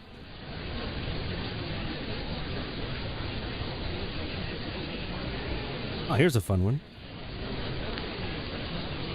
1000 WVWI Radio 1 in the U.S. Virgin Islands. DX test that was run during the hours of 3 to 4 a.m. on January 16th, 1995. Power 5 kilowatts, consisted of legal ID, Morse code ID, and test identifier, music, big band, lots of brass, and voice announcements. As of to date, we've received verified reception reports come from Rochester, New York, Union, New Jersey, Walnut Port, Pennsylvania, Nashua, New Hampshire. You guys recognize a lot of these cities, I guarantee it.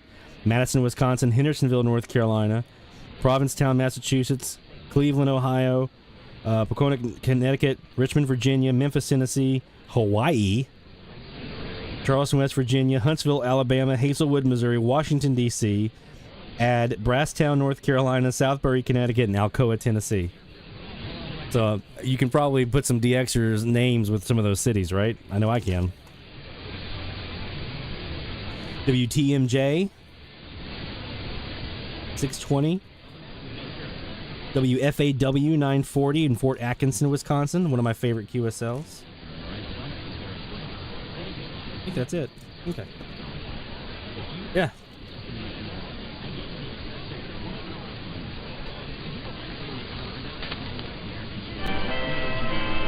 Hey.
Silent periods.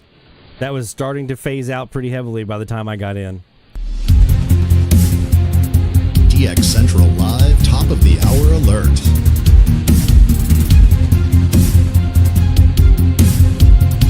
All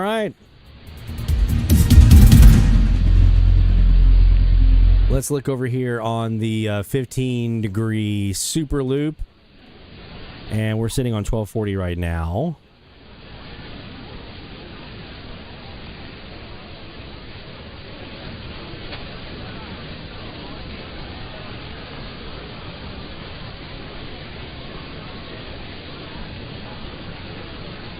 Yeah, that was Steve. He was not too far from me when I was in Brasstown, so I used to, anything he would log in the NRC and in the DX News, I would go chase it. That got me quite a few stations. That got me quite a few in the logbook that he heard, and then I was like, ooh, I gotta get them.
We've got some good origin stories coming in here. Again, dxchallenges.com/shoutout.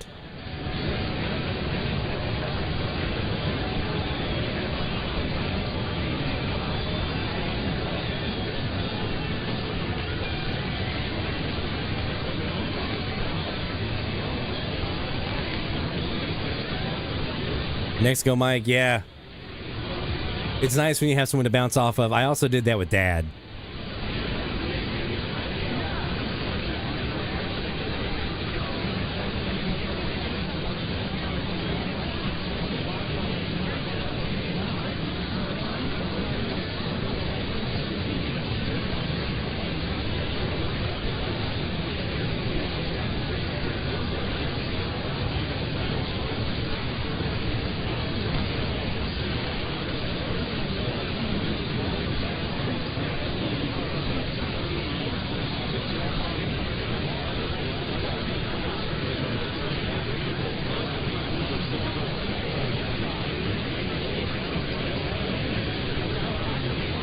There you go, Sean.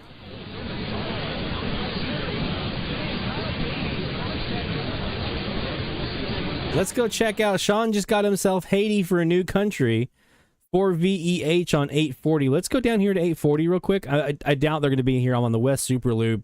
I'm pointing the complete wrong way. Let's just see if we might have caught their little dancing through the snow, or dashing through the snow jingle here at the top of the hour. Better than my old $5,000 hearing aid. I could not believe how my hearing and life changed. Join over on dudes. We're going to highlight players, and we're just going to sit here and talk about them. And we'll get into the types of dudes. Is Randy Moss a stud or a freak? Is Tom Brady a dog or a dude's dude? We're going to find out, Jules. New episodes drop every Thursday. Yeah, no.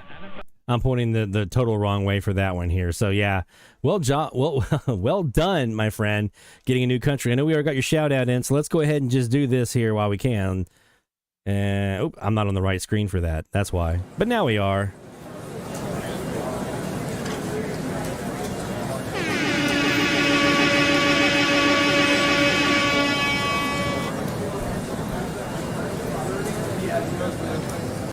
There you go, bud. New country for Sean tonight with 4 VEH and Haiti coming through. All right, man. That's fantastic. Let's go check here at the top of the hour and see if we caught anything on these two graveyard freaks here.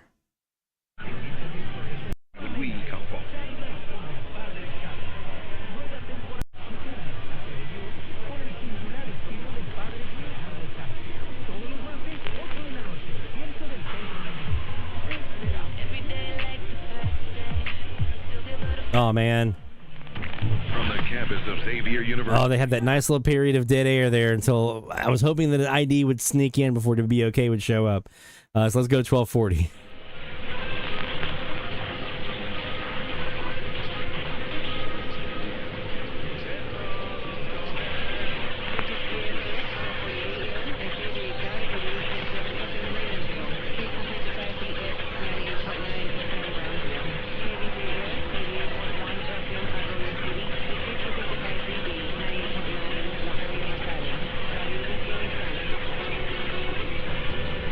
That's probably KSOX.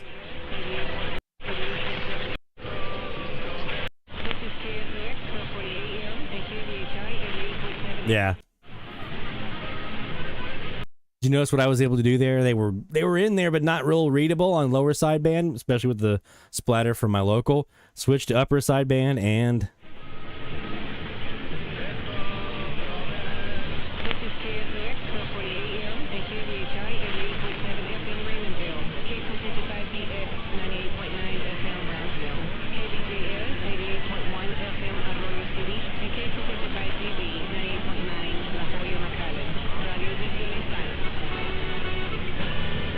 There you go.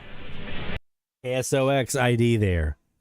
Confirming that's who we got. Let's go, while we're doing this, let's just go take a look. Did we catch anything on 1340?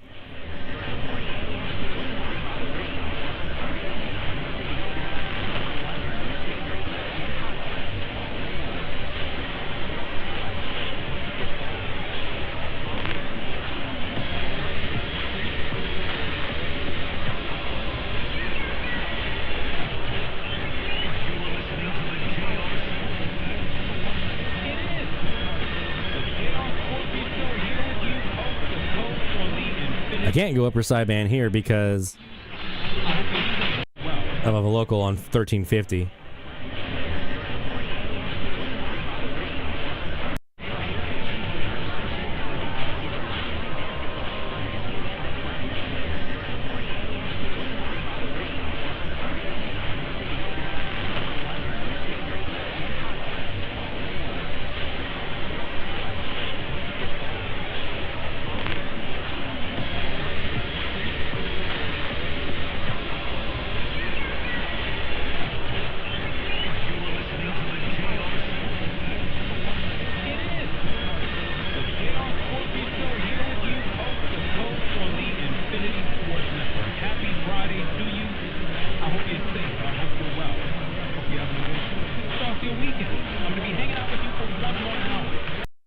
Didn't really pull anything out of that one. Nothing discernible there. Let's check 1400.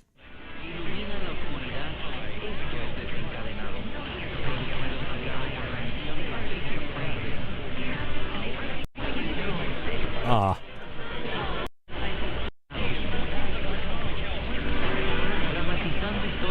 Okay, I heard McAllister, and that's KTMC up in Oklahoma.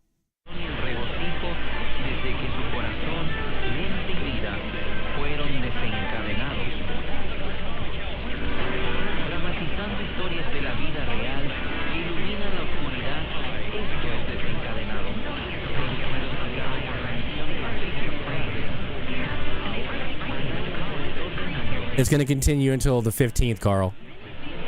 It'll end on the 15th. We're just going to have a week where we don't have anything.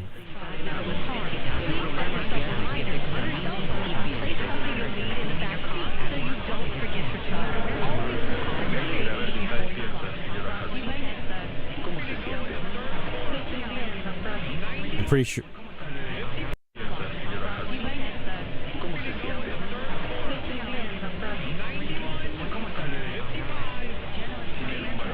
Pretty sure that's KHCB.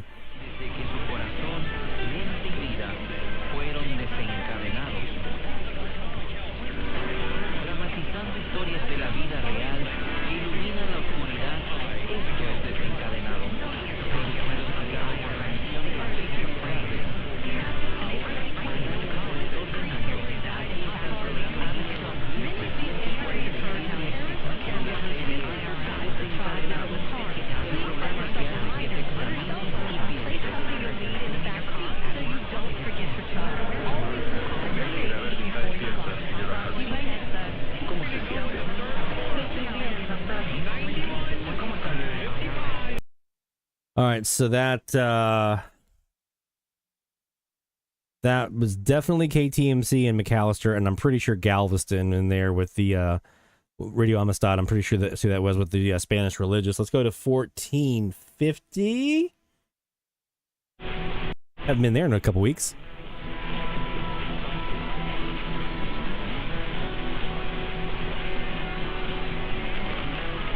Got some country music here.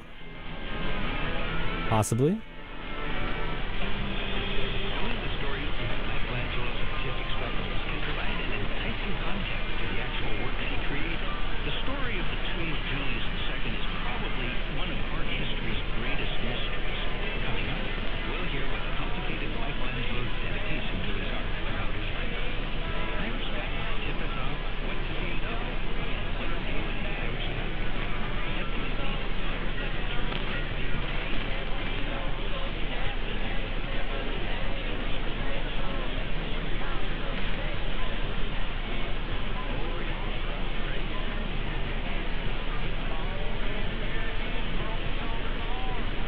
Sure, that country is KSIG in Crowley. And finally, let's check 1490 here.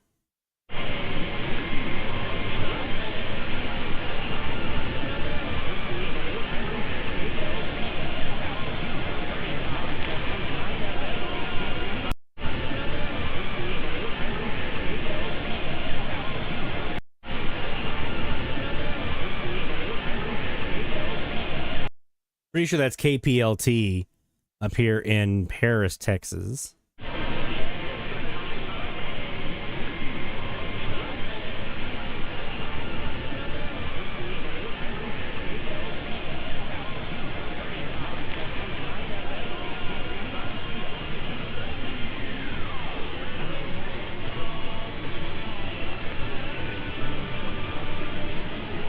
Which would be another relog for the challenge this week. So there's a couple that came in here. Not every hour is going to give you a graveyard or catch, but when they do come in, obviously it's pretty nice.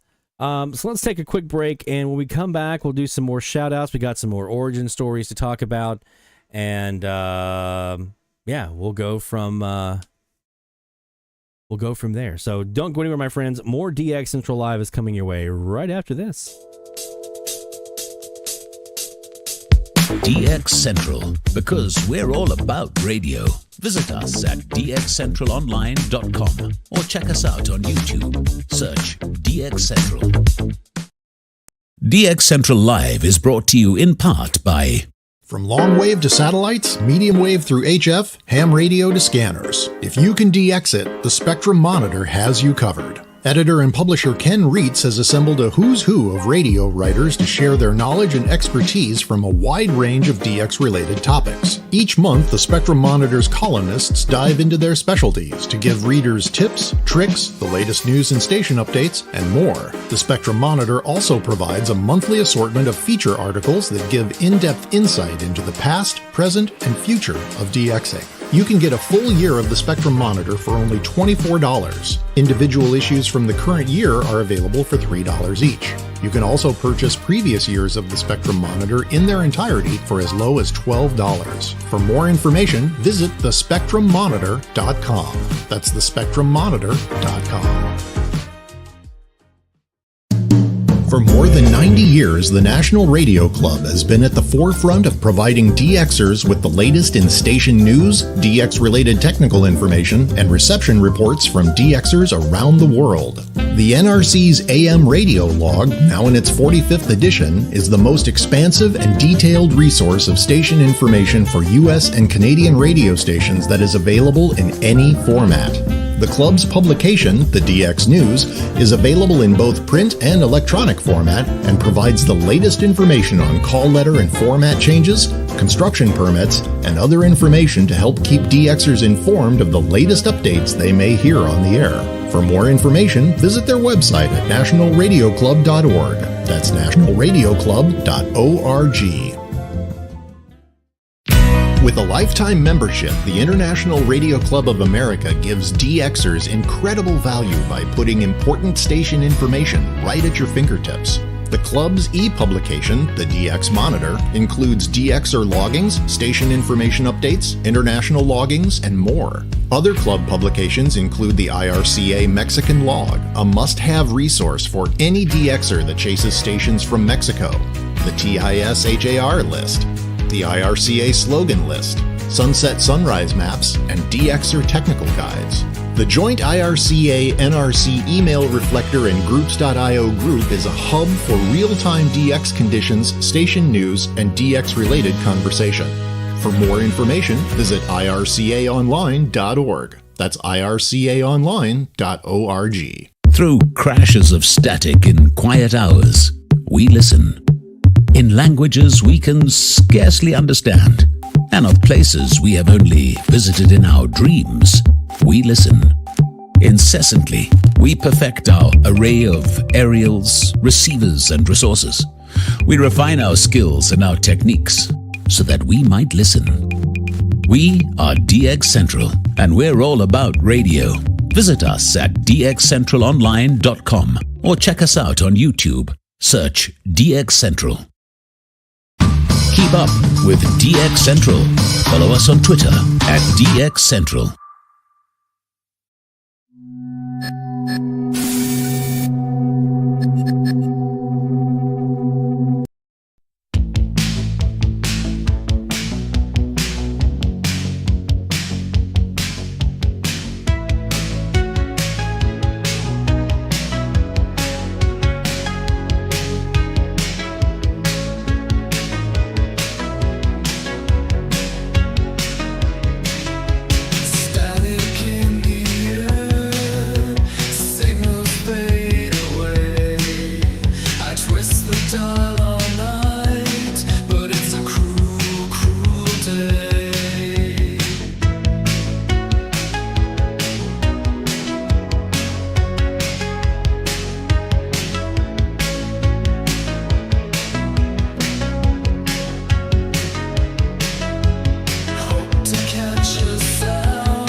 From the DX Central North Shore Studios, this is DXC Live. Now here's your host, Lloyd Van Horn. It's DX Central Live from the North Shore Studios here in Mandeville, Louisiana. And we're here in Studio A tonight bringing you live DX and some trips down memory lane, because I think we need that right now. We need to remember what's about DX that made us fall in love with the hobby, right? So we're soliciting your origin stories at dxchallenges.com/shoutout. You can go to dxchallenges.com. You don't have to register to do the shout-outs, but it's probably a good idea to do that anyway, because that way you can have fun in our challenges that we have. You can take part of the scavenger hunt we're doing right now, all that kind of stuff. So dxchallenges.com/shoutout if you want to get your successes in, what you've been hearing, and also if you want to share your origin story, if you want to share your favorite radio you ever had, or your first radio you ever had, or your favorite QSL, your first QSL, or a pleasant DX memory. Let's just take a second to celebrate the hobby and the fun that we have in it, and reconnect with that energy that made us fall in love with it in the first place. All right, so here we go with, let's see. All right, there's a couple more. All right, we got some good ones coming in here. Let's do our next one here. That is a shout out from our friend Mexico Mike J. Hear the call for every signal, big or small, from AM to FM, from C to C. We celebrate the ones who snag the IT. Shout out loud, let it be known, you're never DXing all alone. Through the static we found our way. Shout outs making waves today. All right, let's take a look and see what's been heard and see what you guys are sharing here. So let's start with Mexico Mike J. Hearing XEWG 1240 in Ciudad Juarez. Off frequency at 1239.49 with brief audio, including the Radio Cristal slogan. I've seen their carrier on the waterfall throughout the challenge, but wanted audio to confirm. I get you, my friend. It's the same thing here. All right, so let's see. Got a couple of air checks here from Mexico Mike. We'll come back to those here in a second because he also has shared his origin story, his DX origin story as well. So let's take a look at that real quick. It says, I got hooked on AM-DX in my early teens in Chicago using non-DX receivers like the family stereo console and joined the IRCA in late 1978. Then in January of 79, a couple of months after my 15th birthday, I learned that the realistic TRF mentioned in DX monitor only cost $30. I went to Radio Shack and bought one and immediately realized what a sensitive portable that could be rotated could pull in. The following weekend, snow kept falling and falling, so I stayed into DX. By Sunday night, it was so deep that I took the chance of no school on Monday and stayed up to DX Monday morning until the wee hours. That was the famed blizzard of 1979 that closed Chicago for a week, which meant plenty of late-night DX sessions. Looking back at my Chicago log, I was amazed to realize that I logged my 1,000th station the week before my 18th birthday. Very cool, man. And now, obviously, I grew up in the South. And we didn't have a lot of these. But when I was in the mountains, right, we had a little bit more. There's something about when I think back to DXing in the winter especially, right? It instantly brings to mind those images of like a snow-covered day, right? Like when I think of like cozy staying in, DXing, no school, no work, just stay in and DX, like, yeah, it's a snow-covered day outside. And I'm just happy as a clam in my DX world. I'm trying to find the photo here. I know I've got it here somewhere. I had to use it for, there it is. So this is literally, when I think of DX in the wintertime, this is literally what I think about. That right there. That is our house in Brasstown at 616 Dog Branch Road that we lived in. And snow covering everything. That's what I picture. I can picture myself. There's a set of stairs to the right over there towards where that patio is.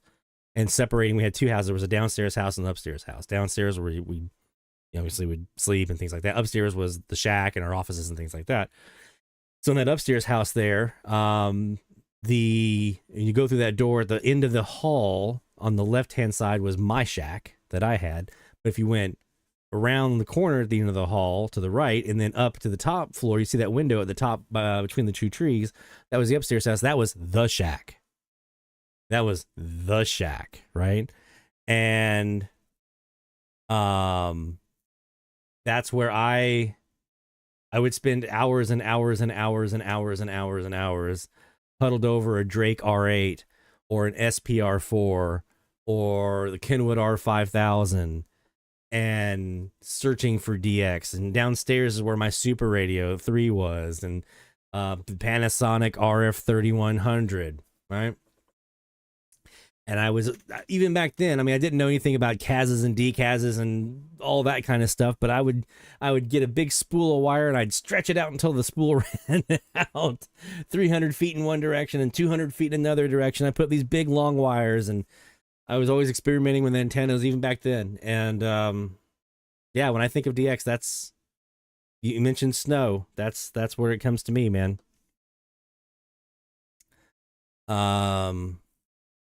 There you go. I remember a day like that with the snow is when Dad and I both heard WOAI in San Antonio at like noon from Brasstown. On a snowy day like that in the middle of December, we both heard WOAI San Antonio on 1200 at like 12 o'clock in the afternoon. Couldn't believe it. Super weak, but they were there. They were there. What happened to daytime DX on the AM side of things? What happened? I mean, I get it, like noise and things like that, but even even if I get away from noise and take a portable out in the middle of a field somewhere, far away from any kind of noise source, and there was a time when you could hear an AM radio station on damn near every single frequency during the daytime. At least I could in Brasstown. Maybe it's the proliferation of stations here in the local area that's killing it. But back in the day, I could take that Drake R8 or that Drake SPR4 or even my freaking super radio out in the woods, and I could hear a radio station on every single frequency in the middle of the daytime. Can't do that anymore. Can't do that anymore. Like, daytime band scans, those were so much fun. I used to love to do a daytime band scan. Miss that. I'm going to do another one here pretty soon. I'm going to do another one. And just kind of see what I can get. Maybe I'll take that Quotes in DX286. See what's up in there. So Mexico Mike, thank you for your origin story. He did share a couple of links in here. He was hearing simultaneous, he said, let me go back here and said, the two air checks I sent were the simultaneous reception 1340 and 1400 from Springfield this February, more than 1,200 miles. So this is Graveyard DX from 1,200 plus miles from Missouri to Mexico. Let's go ahead and take a listen here.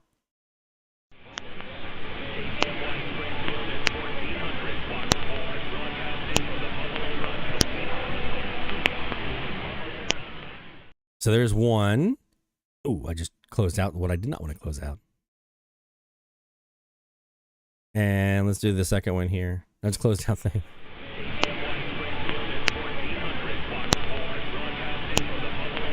Oh, that's the one I already did. Okay. See if I can get this other one to work here.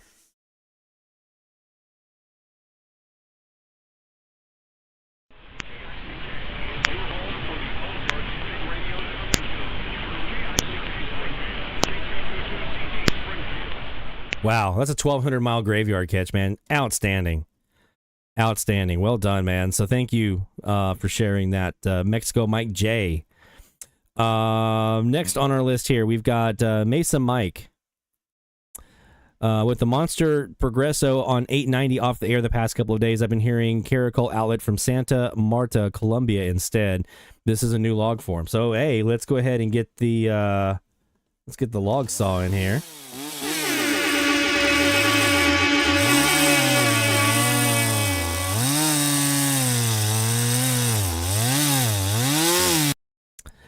And he also says, I got my start DXing in Southern California when my dad borrowed an HRD60 from where he worked for me to play with back in the mid-1970s. Hearing all those strange languages on the shortwave bands got me hooked. He eventually had to take the radio back, so then I had to come up with my own equipment. So I bought the Radio Shack TRF to do some AM DXing. My best logs from that area was hearing KDKA 1020 and WBZ 1030 one early Monday morning from California, mind you. So well done, man. Well done.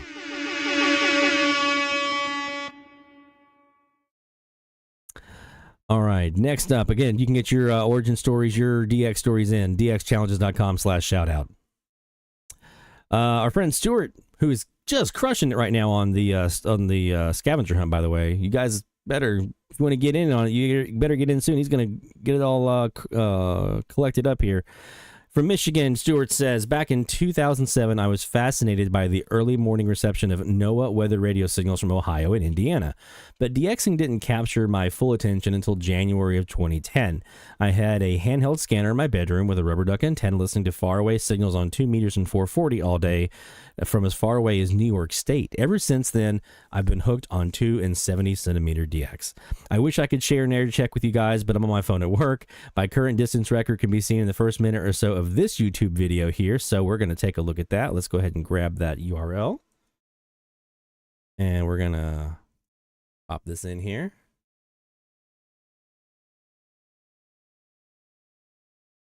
Amazon hates this, but there's no. I hate it too. Let's go ahead and mute that sucker there. W8SRC, and this is the K4ITL repeater in Raleigh, North Carolina. I'm able to hit this repeater from Michigan. Let me see if I can make any contacts from it. Whiskey 8 Uniform Mike, Ann Arbor, Michigan, listening.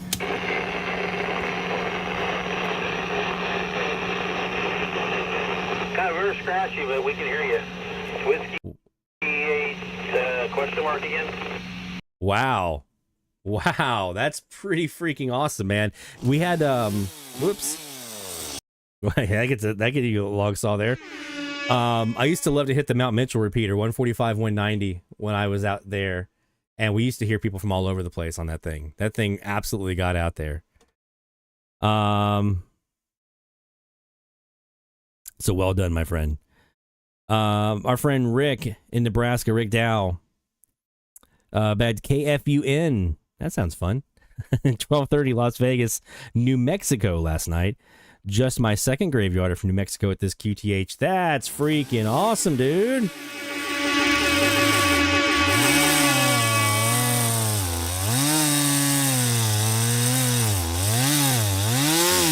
Very cool, man. Very, very cool. New Mexico graveyarders. I don't have one yet. I want that. That's on my list. Mexico, Mike P. Talking about QSLs, I started listening to shortwave in 2013 with my first QSL from the Voice of Russia. It was the first log I had here in Mexico. The following were WWV, CHU, and Radio Havana. With those logs, I began the hobby of DX with a Texan PL680. Now I have approximately 15 QSLs from the broadcasters mentioned in Deutsche Welle, Radio Australia, Radio New Zealand, Radio Exterior de España, among others. Quite a small amount, but with a very deep meaning to me. Yeah, man, that's the thing is, it doesn't matter how many you have or how exotic they are or not. Every one of those that you just mentioned, I guarantee you, if maybe not every single one, because like if you're like me, my memory is just like, what? But quite a few of those, you have really good memories of what that event was like when you heard those stations, right? And that's having those QSLs to reflect back on those, or a logbook to look back in and remember those times of what you heard. Those are such, amazing memories and amazing experiences. And that's really what I want to make sure we talk about tonight, is just how great this hobby can really be. Because sometimes we, and maybe this is partly my fault, right? Because we do these challenges, it can be just like, get the next one, and we don't really take time to stop and appreciate what we just got before it's on to the next one. So like Sean, dude, Haiti, new country. I'm hoping you're basking in that glow right now, because that's amazing. So I totally get what you mean there about those deep meanings for you, Mexico Mike P, because that's how I feel about all of my DX as well, right? All right. Rick also shares some more information here about his origin story. So Rick Dow discovered Skywave DXing by accident on April 13th, 1981, the day, there you go, when I found Bill Mack's all-night trucker show on WBAP 820 coming in so loud on my GE clock radio, model number 7-4725, by the way, it's impressive, that I thought it was a local station that I'd just never heard before. WBAP was playing Roseanne Cash's 7-Year Ache, and at the end of the song, Bill Mack mentioned WBAP in his ID. That's what did it. Over the next few nights, I compiled a list of what came in across the AM band on a regular basis. Didn't find out about the NRC and IRCA until 1988, and I joined both of those clubs that year. I hear these stories, and it makes me realize how, I already knew, but it makes me realize how fortunate I was, how blessed I was to be raised in a household that was already hobby friendly, right? And involved in in the hobby and part of the structure, like Monitoring Times magazine, mom and dad with their books and their columns, and mom was the frequency manager for the shortwave section and MT, and dad was an established DXer, and having them to Sherpa me into this hobby, I feel incredibly blessed that I didn't have to kind of just figure it out as I went along, right? I had some folks to kind of help me and guide me, so I definitely feel privileged in that regard. Because every time I hear the stories, it's always and to be honest with you, even though I had that growing up, right? Radio was just there. I still feel like I stumbled upon AMDX as a passion kind of by accident. Because I was doing shortwave, and I knew about AMDX and FMDX. I remember Dad doing a lot of FMDX in Jacksonville when we lived in Orange Park, and Mom in shortwave, and Dad doing ham radio and stuff like that. Like it was always around. And I had lightly done some not really AMDX or FMDX, but I'd kind of kicked the can around a little bit and kind of played with it. And this is where I'll share my origin story. You guys have some of you have heard this before. But it was the night that I was laying in bed. We were living across the lake, across the river in Terrytown, Louisiana. And it was one Sunday night. I'm laying in bed, and what I would used to do back then, when I was really little, is I would listen to WDSU radio, or audio rather, on the radio on 87.7, channel 6, right? So I would sit there and listen to the TV next to my bed. Wouldn't turn the TV on because that shines a light, and then Mom or Dad would be like, go to bed, get some sleep. Okay. But I could listen to the radio and have that TV audio piping through, and that's what I usually did. But for some reason that night, I flipped it over to the AM side. I don't know why. I don't remember what my rationale was. And I'm just kind of turning the dial. And I was used to listening to WOAI in San Antonio. That was like I would listen to the Spurs games because back then I was a Spurs fan. And I listened to the Spurs games on WOAI. So I obviously understood the concept of AM stations come in from besides just your local area. I knew that. But for some reason, that particular night, when I heard St. Louis Blues hockey on 1120 KMOX, this little spark lit inside me. And I went, whoa. On my little clock radio, I just heard Missouri. That did it.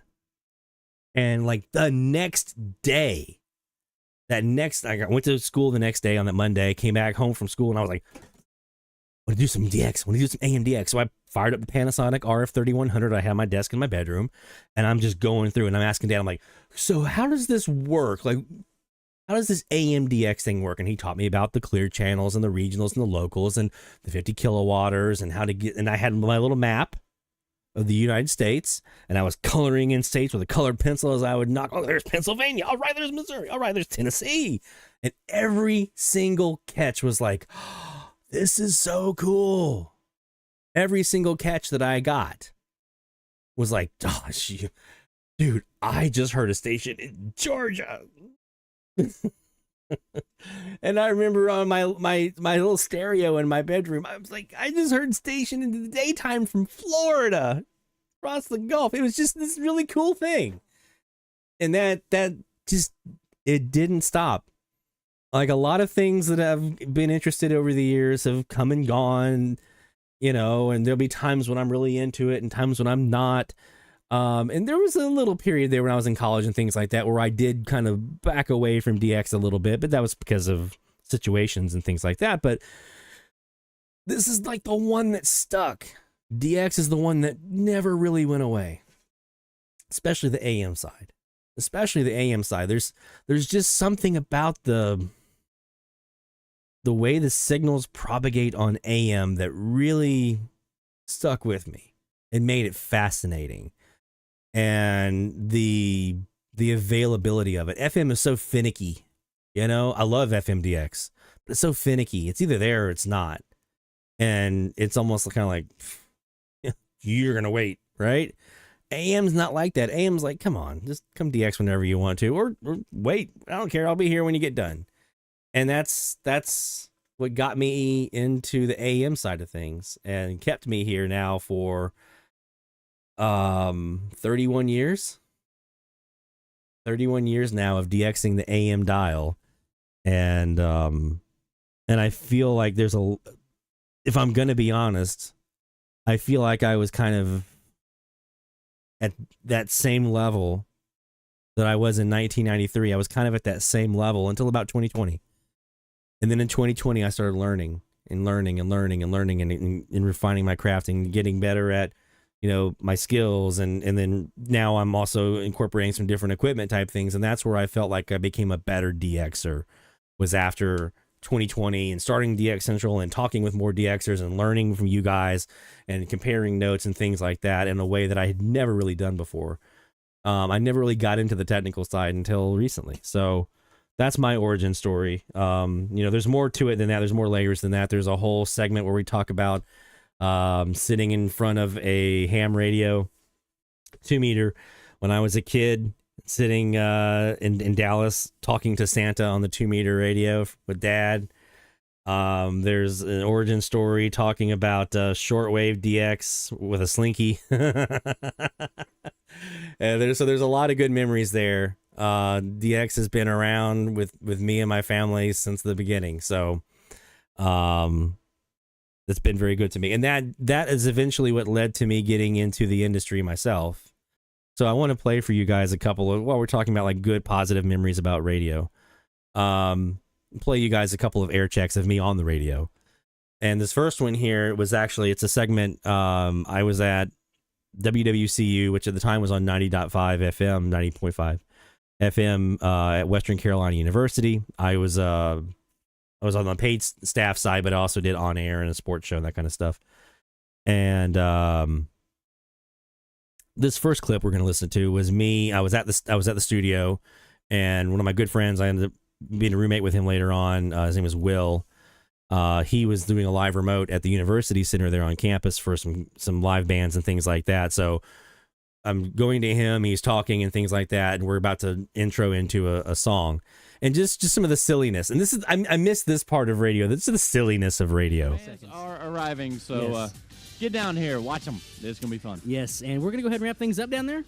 Is that, no, we're going to come back one more time. One more time. Yeah, and why don't you throw in some hip-hop? One more hip-hop, okay, for this hip-hop block, and then we'll sit back down to you guys, and we'll wrap things up. Sounds good. Okay.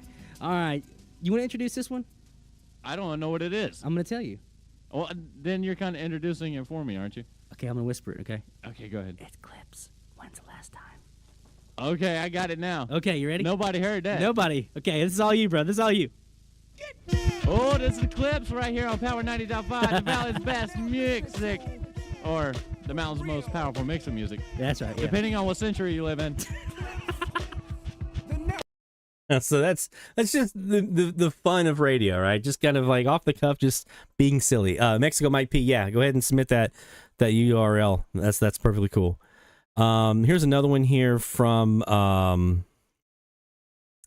when I was on the AM station there in the town near campus where I went to college at Western Carolina. This was at 680 WRGC, and I started out there as the midday guy from 10 to 3 and a board op. Then I moved up from there to be the news director. And so I was doing the morning show as the news director. And then we had the morning show host, a guy named Tim Barrett. Absolute dynamite. One of the best radio guys I've ever worked with. Tim was amazing. And his delivery on AM was so silky smooth. He did a lot of time in Kansas and Arizona doing a lot of different radio stuff. And so there would be times where he would go on vacation and I would fill in for him as the morning show host and do his shift. And so I always tried to kind of keep that silky smooth delivery and kind of how he would talk when he was on the air. So you'll hear some of the ways that I'm talking in here was me doing my Tim Barrett impression. This new location located in the Catcher's Exxon at the junction of 107 and U.S. Highway 64. Make sure you tell your friends to stop by and see Ed and Susan, and they hope to have the new store opening soon, as they offer all of your favorite fish, seasonings, and much more, just like the Dillsboro Court location. Stop by and see E&S Seafood and Cashers at the Cashers Exxon. Of course, they're going to have my favorite down there, because they have it at the Dillsboro Court location. The whole-cooked Cajun crawfish. Oh. Now that's what I'm talking about right there. That stuff is good. Stop by and see E&S Seafood at their new location in Cashers, and also their Dillsboro Court location, now spanning the county. Of course, the telephone number to call for more information, 631-2358. I can hear these air checks, and I can actually see myself in the studio with a little card in front of me reading the stuff and setting that aside. Now going into this other next segment that we were doing, and just like the desk with the carpet on it. for sound deadening, and here was the turntable over here, and the cart decks and the CD decks and the very rudimentary board with the knobs, not the sliders. We didn't have sliders, we had the knobs, and just stuff like that. So that love of DX transferred into a love of radio in general and a career in radio for a while, until finally I realized I can't do this. I don't want to be poor for the rest of my life, making just absolute no money. But, at least I'm on the air, right? It got to the point where I had to make a decision. I was like, I can either do this and starve, or I can go make some money and still enjoy radio in another way. And that's the route that I went. One other thing I want to do here real quick with you guys. I accidentally closed my window when I did this, unfortunately, but I have to go back and pick it up, and I will. I want to play for you guys here some vintage air checks. And this might bring a smile to your face. Who knows? We'll see. Some things that I have heard over the years back in the 90s, and some stories that go with that, because I'm sure you guys have some similar stories. So I have a whole playlist on the YouTube channel for some vintage medium wave air checks. So the next thing I want to do here, let me go. This one. This is a news story from 1070 KNX LA, as received from San Antonio in April of 1993. Making sure there's clean drinking water. Medina hopes the county will be forced to give all employees the same pay raise and increased benefits. In San Diego, Tom Rickenbell, KNX 1070. The crew of the Space Shuttle Columbia has wasted no time in getting... Talk with Arnold D. Space Shuttle Columbia, right? That's how we know that one's definitely not recent. Let's find another one here. Here's a station that doesn't even exist anymore. This is 810 KCMO.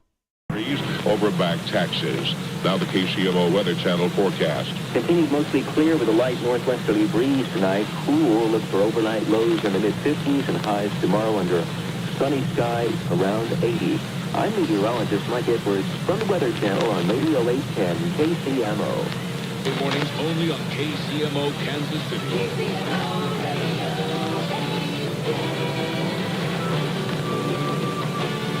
It's 8 o'clock. We start at 6:30. That was also received in San Antonio. And then here's another one here that you're not going to hear anymore. This station doesn't exist anymore in this iteration. And it also was something going on that you don't hear anymore. We were just talking about this in the chat. I can't believe I came across this. This was a sign-off from 820 WSCR in Chicago. And so I made a notation here in the video description. I said, this is a particularly interesting air check for a handful of reasons. You don't hear many sign-offs these days from a daytime-only station. This is the 820 version of the score, WSCR, now WCPT. Later, these calls moved to 670, but at this time, that frequency was still WMAQ. Not a mention of a website. They were inviting people to call the radio station to hear scores. You almost forget we ever lived that way, right? Like, you couldn't just go somewhere and find the scores whenever you wanted to, but they had a line you could call in to get scores. So this is from Brasstown, summer of 1993, WSCR on 820. Now, a little bit later than usual, 6:30 a.m., and we'll have sports nicknames, the first time we've ever done that here on this score.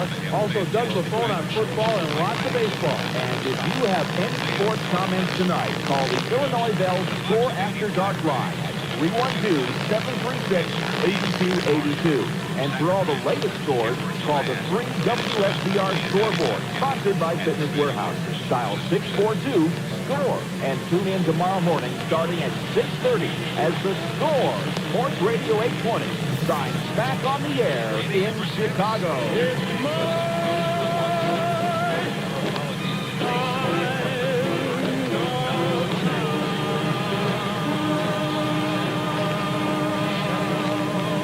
This is WSDR Chicago.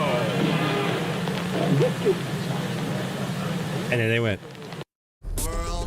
Having the opportunity to hear that sign off, right? And get that unique moment where now they're off the air and you get what's underneath. Those were fun days, and I'm glad. I mean, I was kind of at the tail end of that period, but I'm glad I definitely got to at least experience part of that. One more here. This is WIBW in Topeka. It's still a station, right? 580, but listen to this one. This is just so cool to me. Wall Street generally disappointed. The Dow Jones Industrial Average falling another 15 points to 3,398.37. First time the blue chip indicator closed below 3,400 since April 8th. That's business. Rudolph Lewis. 580 WIBW, Topeka.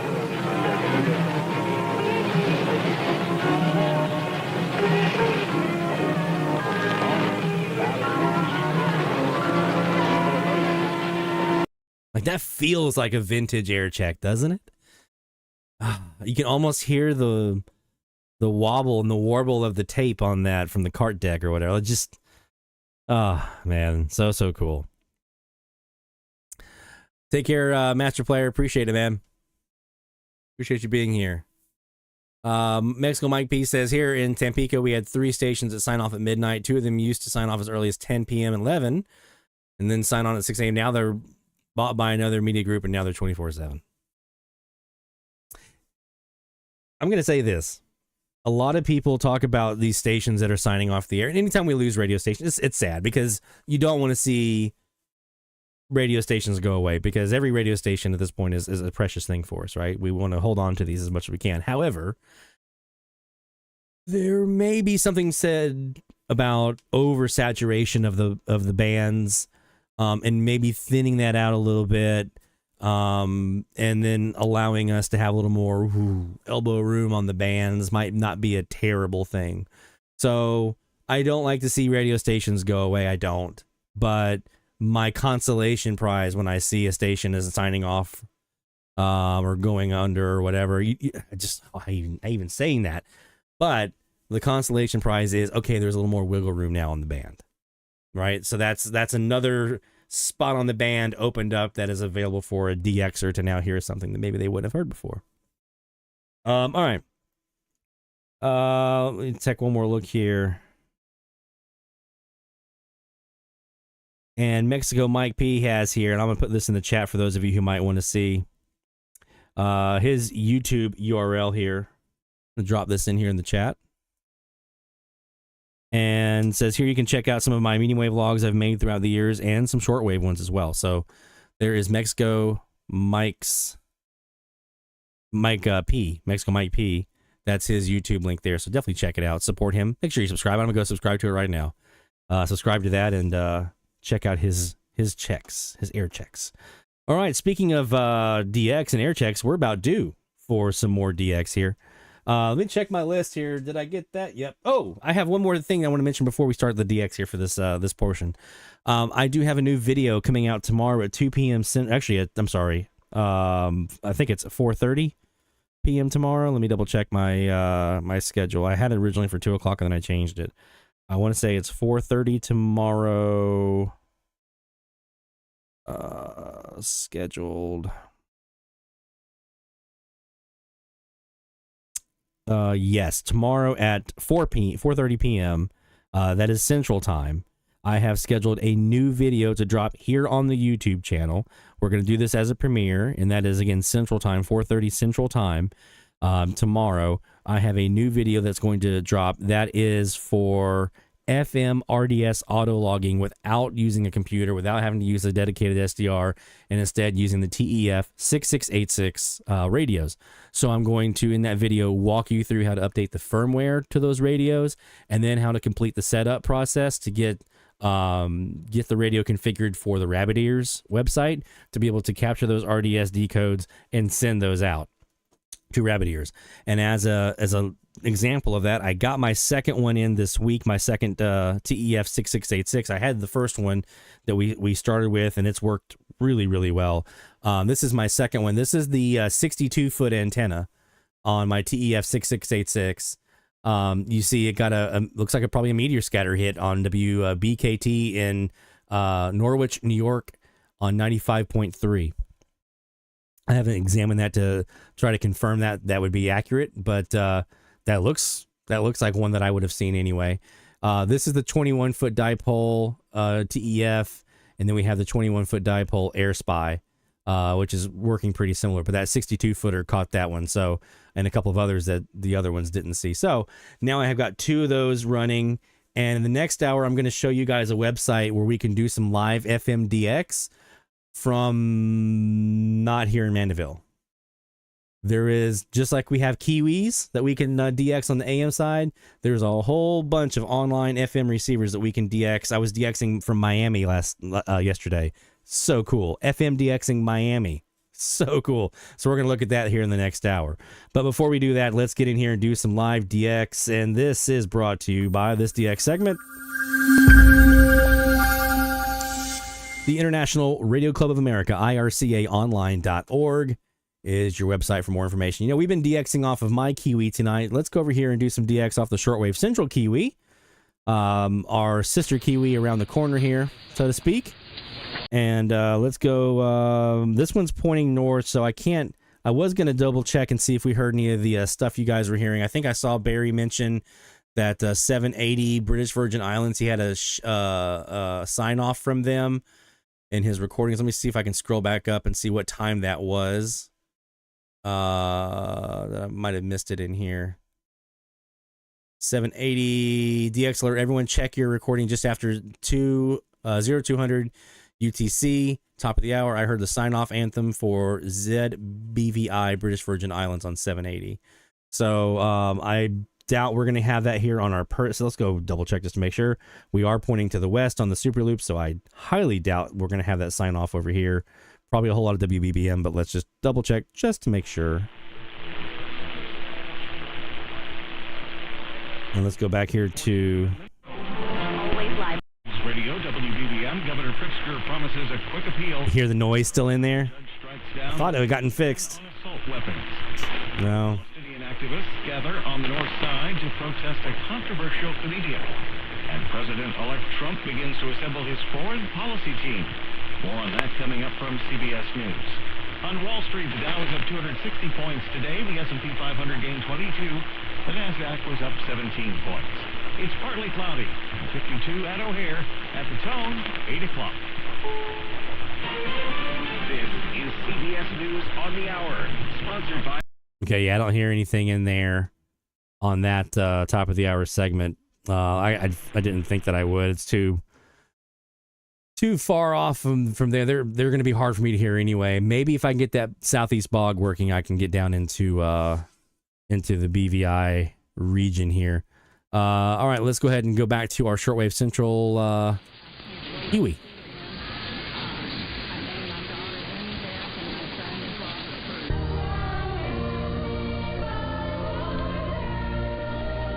What the?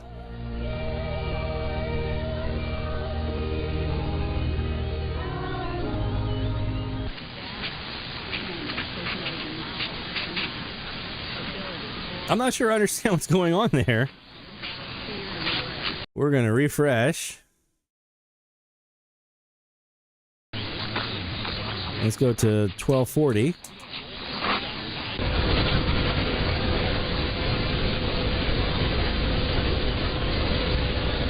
Oh, I already know where the noise is coming from.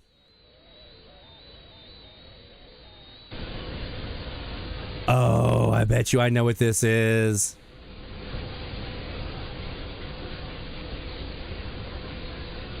This interference coming in here, I bet you I know exactly what this is. There's a local ham in the area working FT8.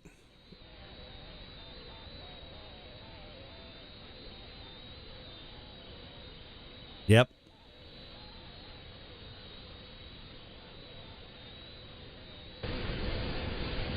Let's see if we can expand out and figure out where he's working.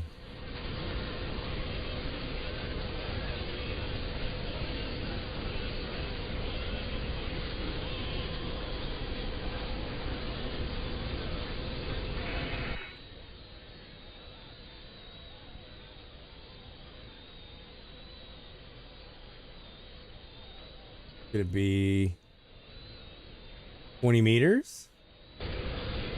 Let's take a look.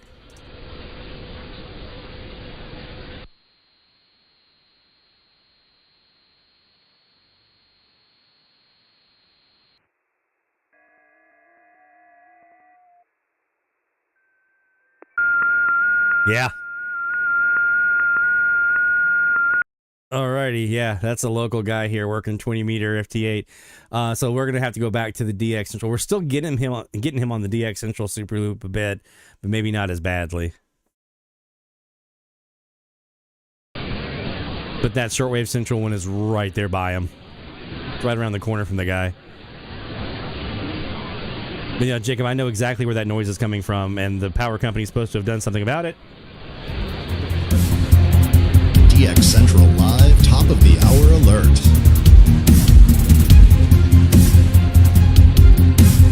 All right, we're at 330 degrees here, and that noise, by the way, they had some people come out and look at the all the power poles in our neighborhood, and they were checking the base to make sure they weren't rotting, and when they did, they must have cut the ground wire.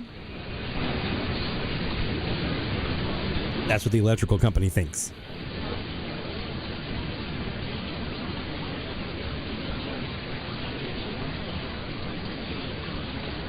And they did it on a bunch of different poles in the neighborhood, so they're all just in bad shape. Well, that's a first. That's the first time we've had that happen here on DX Central Live in 5 seasons.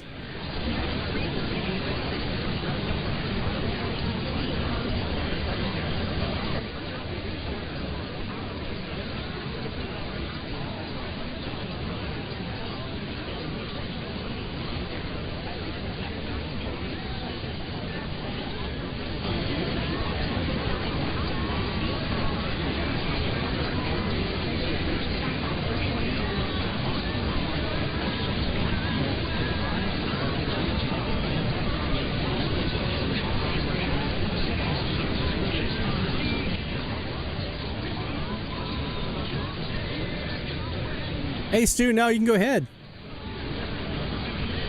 Oh, Jacob, I'll get to you in a minute here at the top of the hour, but there's more to that. And yes, Stu, you're definitely good to submit.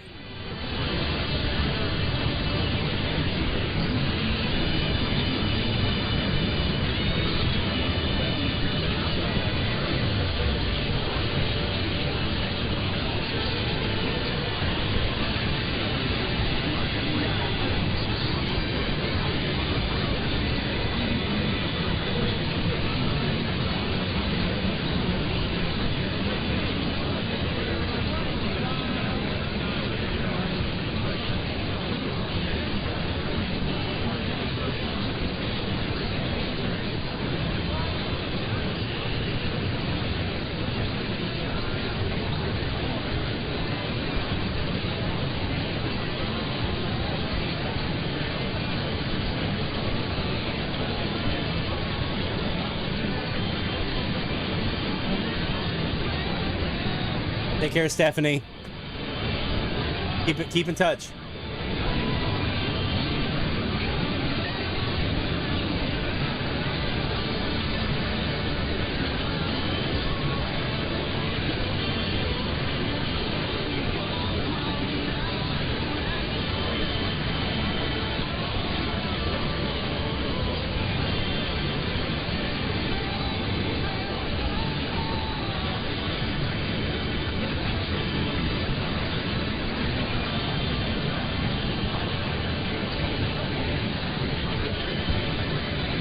And thank you, Jeff, for what you sent me on that bog stuff. Thank you. I'm going to take a look at that.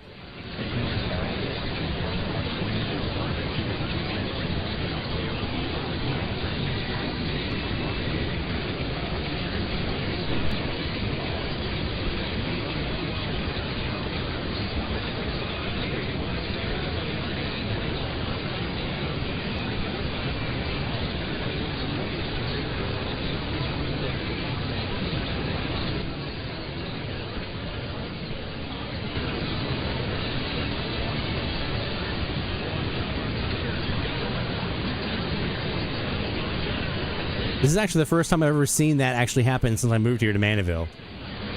Seeing a ham radio operator interfere on the AM band here from my side. Not had that happen before.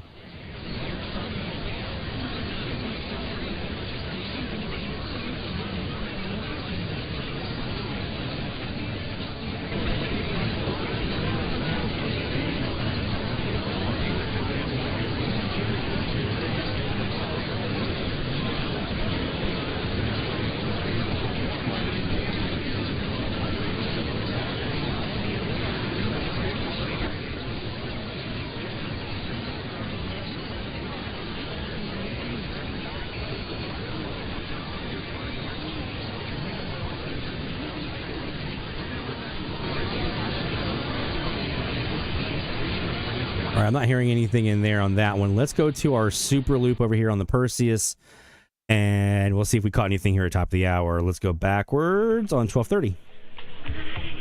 Oh, that's going to be in the local WB. Okay, 1240.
Hey, Matthew. Not really on my side. Now, Barry Bankston, our friend in Crossville, Tennessee, he heard Haiti earlier. And our friend Sean Kutzko up in Illinois also heard Haiti for New Country for him on 840. And Barry also heard on 780 British Virgin Islands signing off at around 8 o'clock Central Time. That'd be 2 o'clock UTC time. So they were hearing some great stuff. We haven't had a ton of stuff here in Mandeville where I am. A couple of relogs on some graveyard frequencies, but nothing crazy just yet.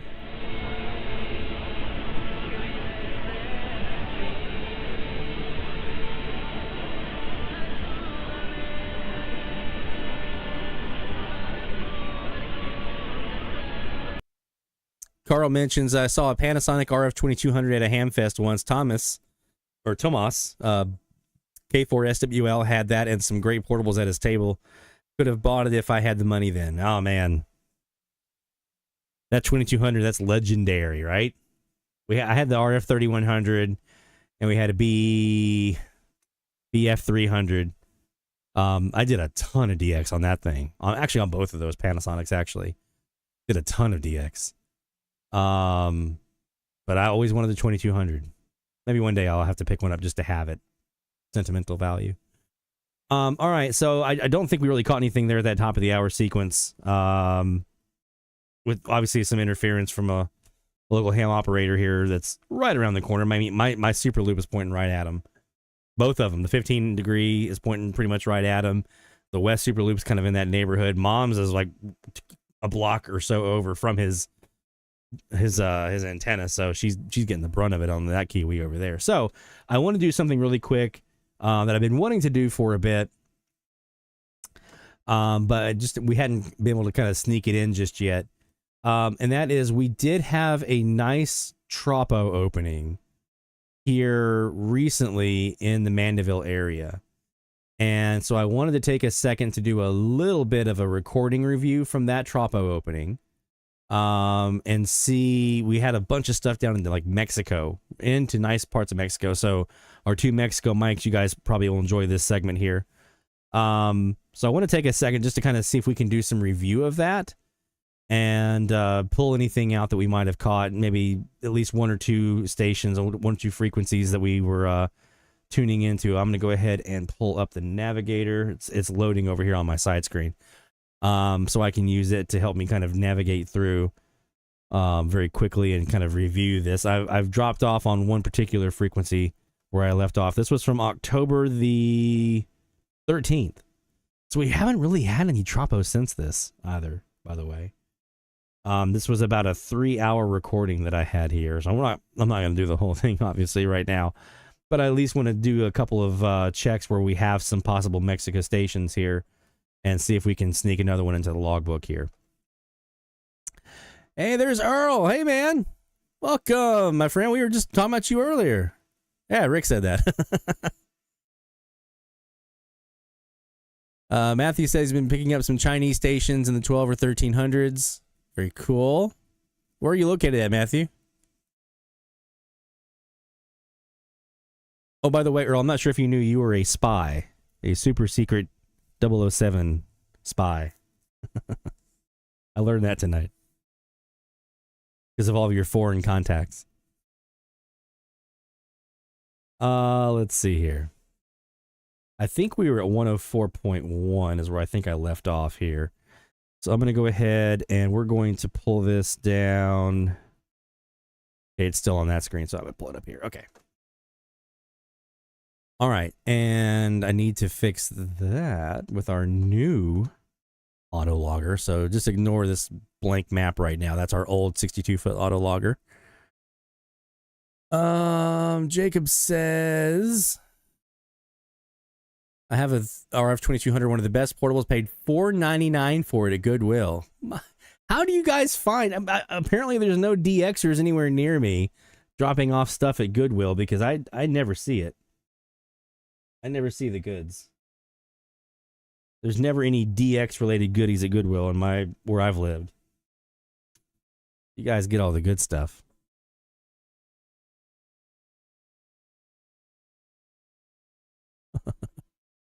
Nuevo James Bond.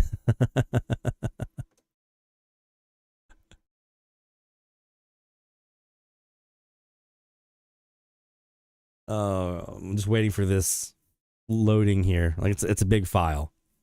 So I'm just waiting for it to load up here so that I can look at this frequency here and see if we caught anything. Actually, let me just go ahead and try this real quick. It might be a little jumpy. Okay, it's a lot jumpy. Oh, this was before 104.1 moved out of the local area here. So we're going to go ahead and we're going to go to 103.9.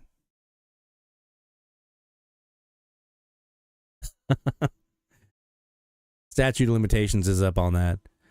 Matthew is up in Saskatchewan, and the North Dakota border is about 3 hours south. Oh man, I bet you get some great stuff up there. Also picked up a couple of Washington stations this week that are really, really hard for me usually to get. I'm telling you, I bet you get some amazing, and that's I just one of these days I want to have a bunch of land. Or at the very least, find a way to do what Tim Hall does, and find somewhere where I can put a bunch of land and just put a bunch of beverages and spend like a week just recording every day on all these different beverage antennas, and then just spend the rest of the year reviewing it. I think that sounds so much fun, don't you guys? I mean, obviously, you know, you're very dependent at that point to the conditions and what was there at that time. But if you do that enough years, I think that you would have an opportunity to do some really cool stuff and hear some stuff. I mean, obviously Tim has heard some amazing stuff at his trips to the Nevada-Utah border. So one of these days, I'm going to do that. I'm going to find a way to find a place where I can just stretch a 1,000+ foot beverage in multiple directions, a couple of SDRs, recording the whole band, and just go to town. Who wants to do it? Let's do it. All right, 103.9 is where we're going to start this review here. I'm going to turn this down a little bit because copyrighted music is probably going to be a thing. Let me zoom in a little bit so I can see this frequency a little bit better. And I can scroll over here. So what I'm using right now to kind of go through this recording is I'm doing the navigator window in SDR Console. And I've, on the navigator window, there's this little hamburger right here, and it pulls up a dialog box, and that dialog box gives you an option for waterfall or grid, and I'm choosing the waterfall option, so I can just look at this is the entire recording from top to bottom here, right? So what I'm doing is I'm looking for anywhere there might be a signal spike on this frequency, So this enables me to very quickly review this entire 3-hour-long file with just kind of scrolling through. Now, if you've got a lot of signals, it's not as easy to, to do, but it's not as helpful. But when you have a little opening like this where it's kind of like, it's going to be in this one spot or not. Where'd it go? Oh, it went away. So I got to bring it back up again. Oh, no, I put it up here. It docked. There we go. So here's some right here. Oh, that's just noise. That's not a signal. That's just noise. Ditto. Oh, with that 6-meter antenna that we now have up at 28 feet, I used a easy up telescopic push-up pole. It's a 28-footer. I now feel confident in my process because I have it in a area where there's like a corner of the roof, so it kind of is an L shape like this. So I have 2 corner brackets, one here, one here. It's push off from the house, and I'm putting both the pole, one's a little bit above the other, so both of those brackets are on the main mast, and then I have guy ropes coming off of a guy ring up a little bit further up that antenna, and I've then pushed that down into the ground a little bit, and it's kind of stabled between 2 it's the pavers, little concrete pavers. So that's the 6-meter. I now feel confident in that process to be able to then take that and get a 33-foot easy up telescoping pole to put up my 9-element FM Yagi and my 4-element FM log periodic, along with one of those is going to have a 162 megahertz NOAA weather radio antenna, and the other one's going to have a TV antenna for TVDX. But I can put those now at 33 feet. So I'll have, eventually, I've got 2 little more corner areas I can do this with. One in the front of the house, one in the back of the house. So I now feel pretty confident that I can hopefully get that up this spring. Just got to order those 2 33-foot push-up poles. All right, so that one's not really producing anything here. Let's go look at 103.7. And we do have something coming in here. So far, it hasn't produced any RDS or anything. Well, it took a while before we got the pink truck. And we're going to pull up our RDS spy here. Sometimes that will be a little bit quicker to decode. Take care, David. A fire department was the first call out we had. If you go onto the web thing, and obviously, if the literally the world would be covered, and Jesus tells us the people, and we praise his name, and we praise who he is. There is a Spanish station mixing in here that I'm hearing. You hear that?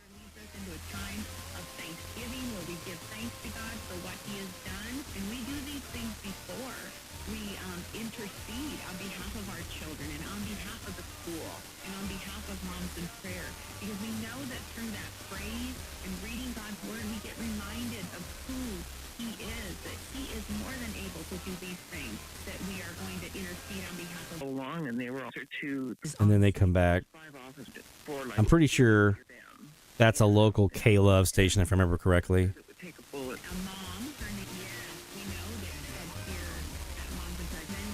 Take care, Carl.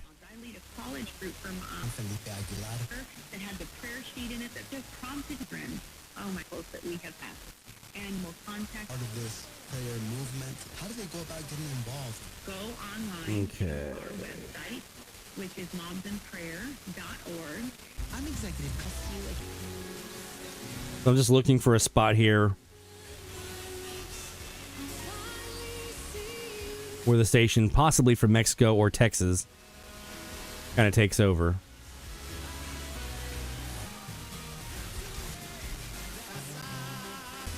Up. Here we go.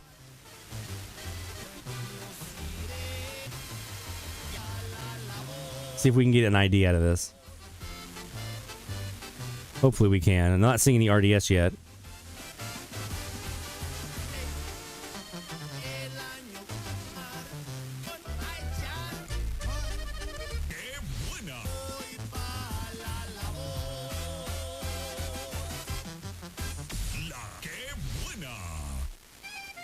All right. So we've got a La Que Buena on 103.7. So I'm going to go to FM list. And I'm going to look and see if I can find a La Que Buena here on that frequency.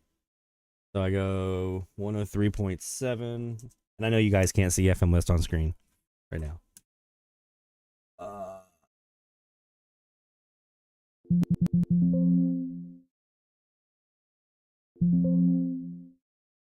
Okay, there's a couple of Que Buenas here that I'm seeing on the list. Let me just sort through them. Okay, and it looks like they're all in Mexico. There's two. Actually, there's only one. It's XHF MTU Que Buena in Monterrey, 704 miles, 100 kilowatts. Nuevo Leon. That's a new one. Hey, Mexico Mike P just said it. XHF MTU. Yeah.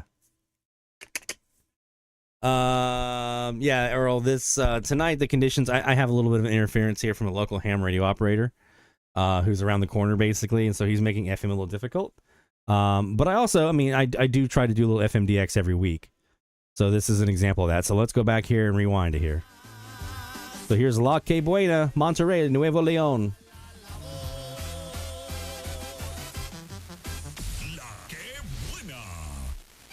There we go. And Mike says it's XHTKR. They've now changed call sign. Good to know. Thank you. I'm going to go ahead and hit that log here on FM list. And this was at 13th of October.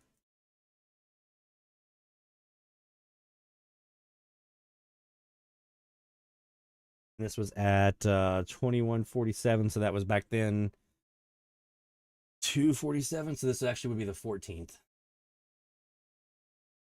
247.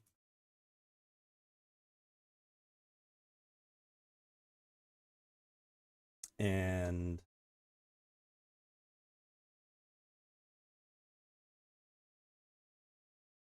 just putting some notes in here for myself on this FM list logbook. So this is one of the things that I do actually want to talk about. So actually that's the 14th, not 03. Come on, Lloyd. 14th. There we go. Now we got it right. So one of the things that I do when I'm FMDXing, and this might help some folks out, trying to kind of figure out the process, because I know some folks are kind of resistant to FM list or having a hard time with it.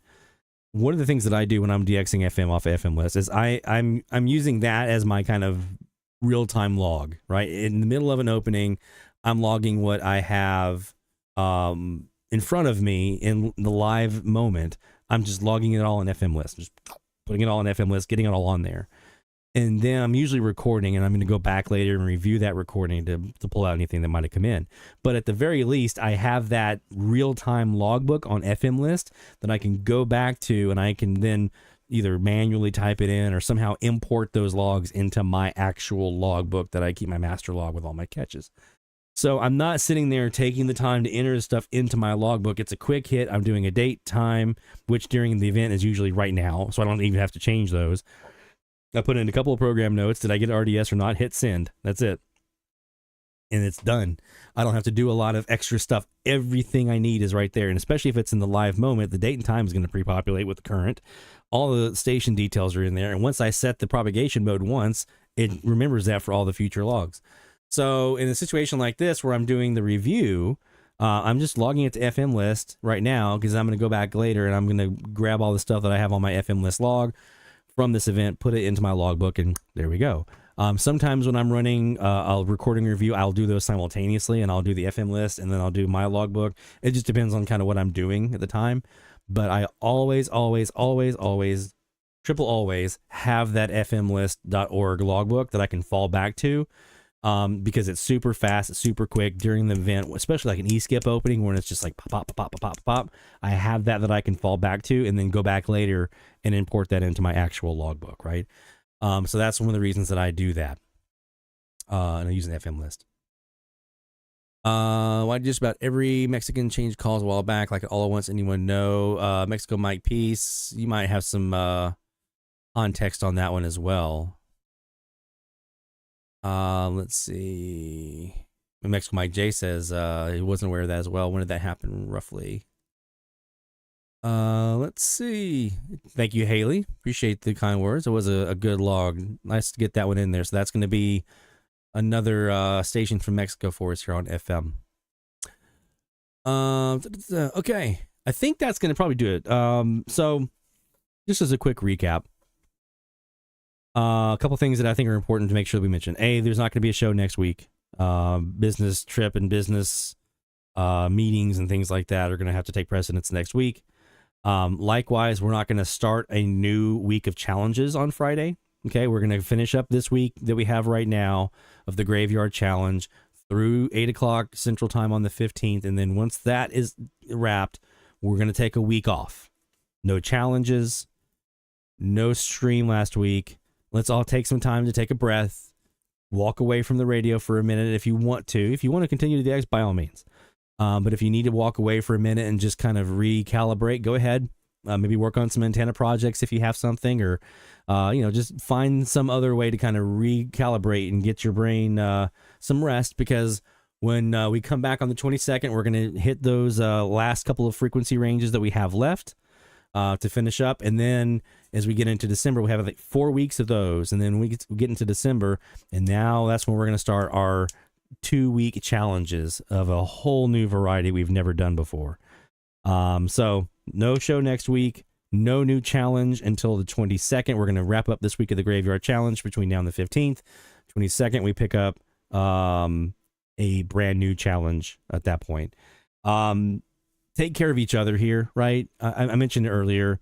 I'm seeing a lot of chatter on social media about folks feeling overwhelmed, folks kind of struggling with using DX as an escape when some of the things that you're escaping from are following you to the DX. I totally get that, right?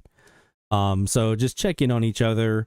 If you need to take a break, right? If you need to go and just go play some drums, go play some guitar, go out in the garden, rake up some leaves. Maybe garden's not the best thing right now this time of the year. Go rake some leaves, go to the flea market, go look for some radios at Goodwill, right? Go work on some antennas, watch some football, watch some catch up on your Netflix shows, whatever you need to do to just kind of step away. That's fine.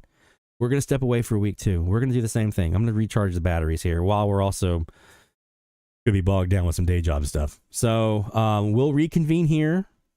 DXCentralLive.com and YouTube will reconvene here on Friday the 22nd. We'll see you guys again then. In the meantime, don't forget tomorrow at 4:30 p.m. Central Time, we have the premiere of our new video walking you through the entire process of setting up a TEF 6686 radio for FM RDS auto logging without using a computer, without having a dedicated SDR, just the TEF radio. That's it.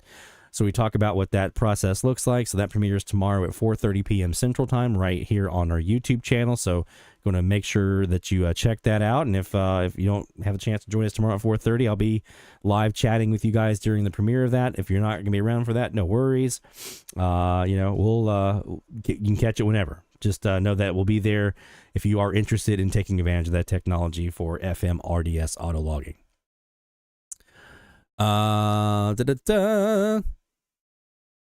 Haley says, by the way, I have a suggestion, or I'm sorry, Rick, not Haley. I have a suggestion on how to do DX Central next summer during FM season. I'll ping you with it. Okay, yeah, let me know what you got, man. I definitely want to take a look at that. I know I won't have like a scheduled regular weekly show during the summer. That's that off period of some time where I have a chance to do some work to prepare for the next season, but I do want to do some live streams from time to time during the summer. So hit me with what you got and we'll take a look at that. All right, my friends, please take care of each other.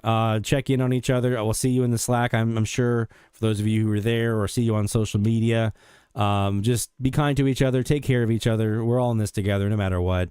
And we'll see you next time right here on DX Central Live, my friends. Take care. 73 and best of DX.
the mark, fading in and fading out. Lloyd helps clear the doubts. Stories from the distant land, caught by waves that we command. From our homes we hear the call. DX Central Live for all.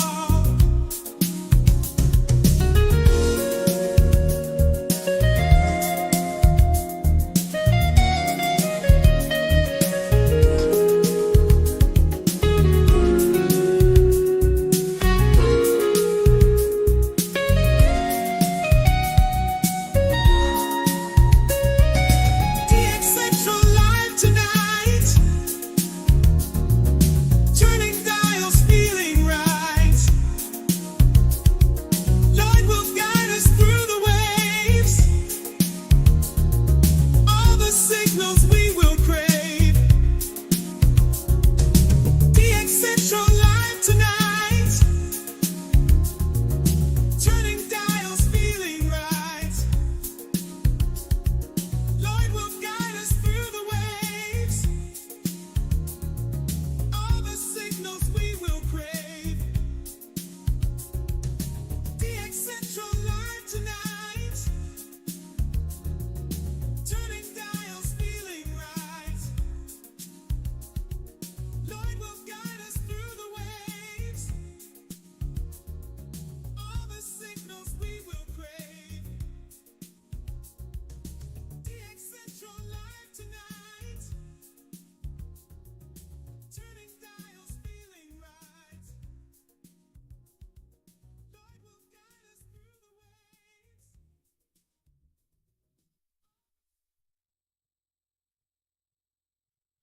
This is DX Central Live.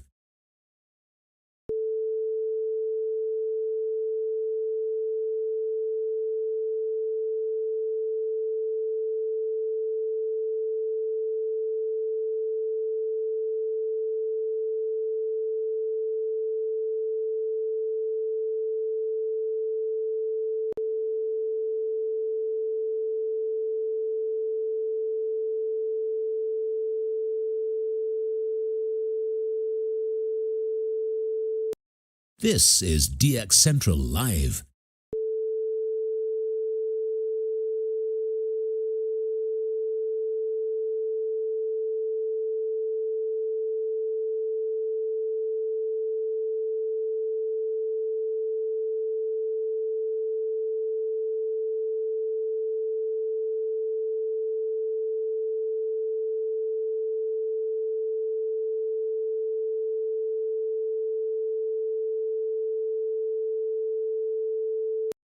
This is DX Central Live.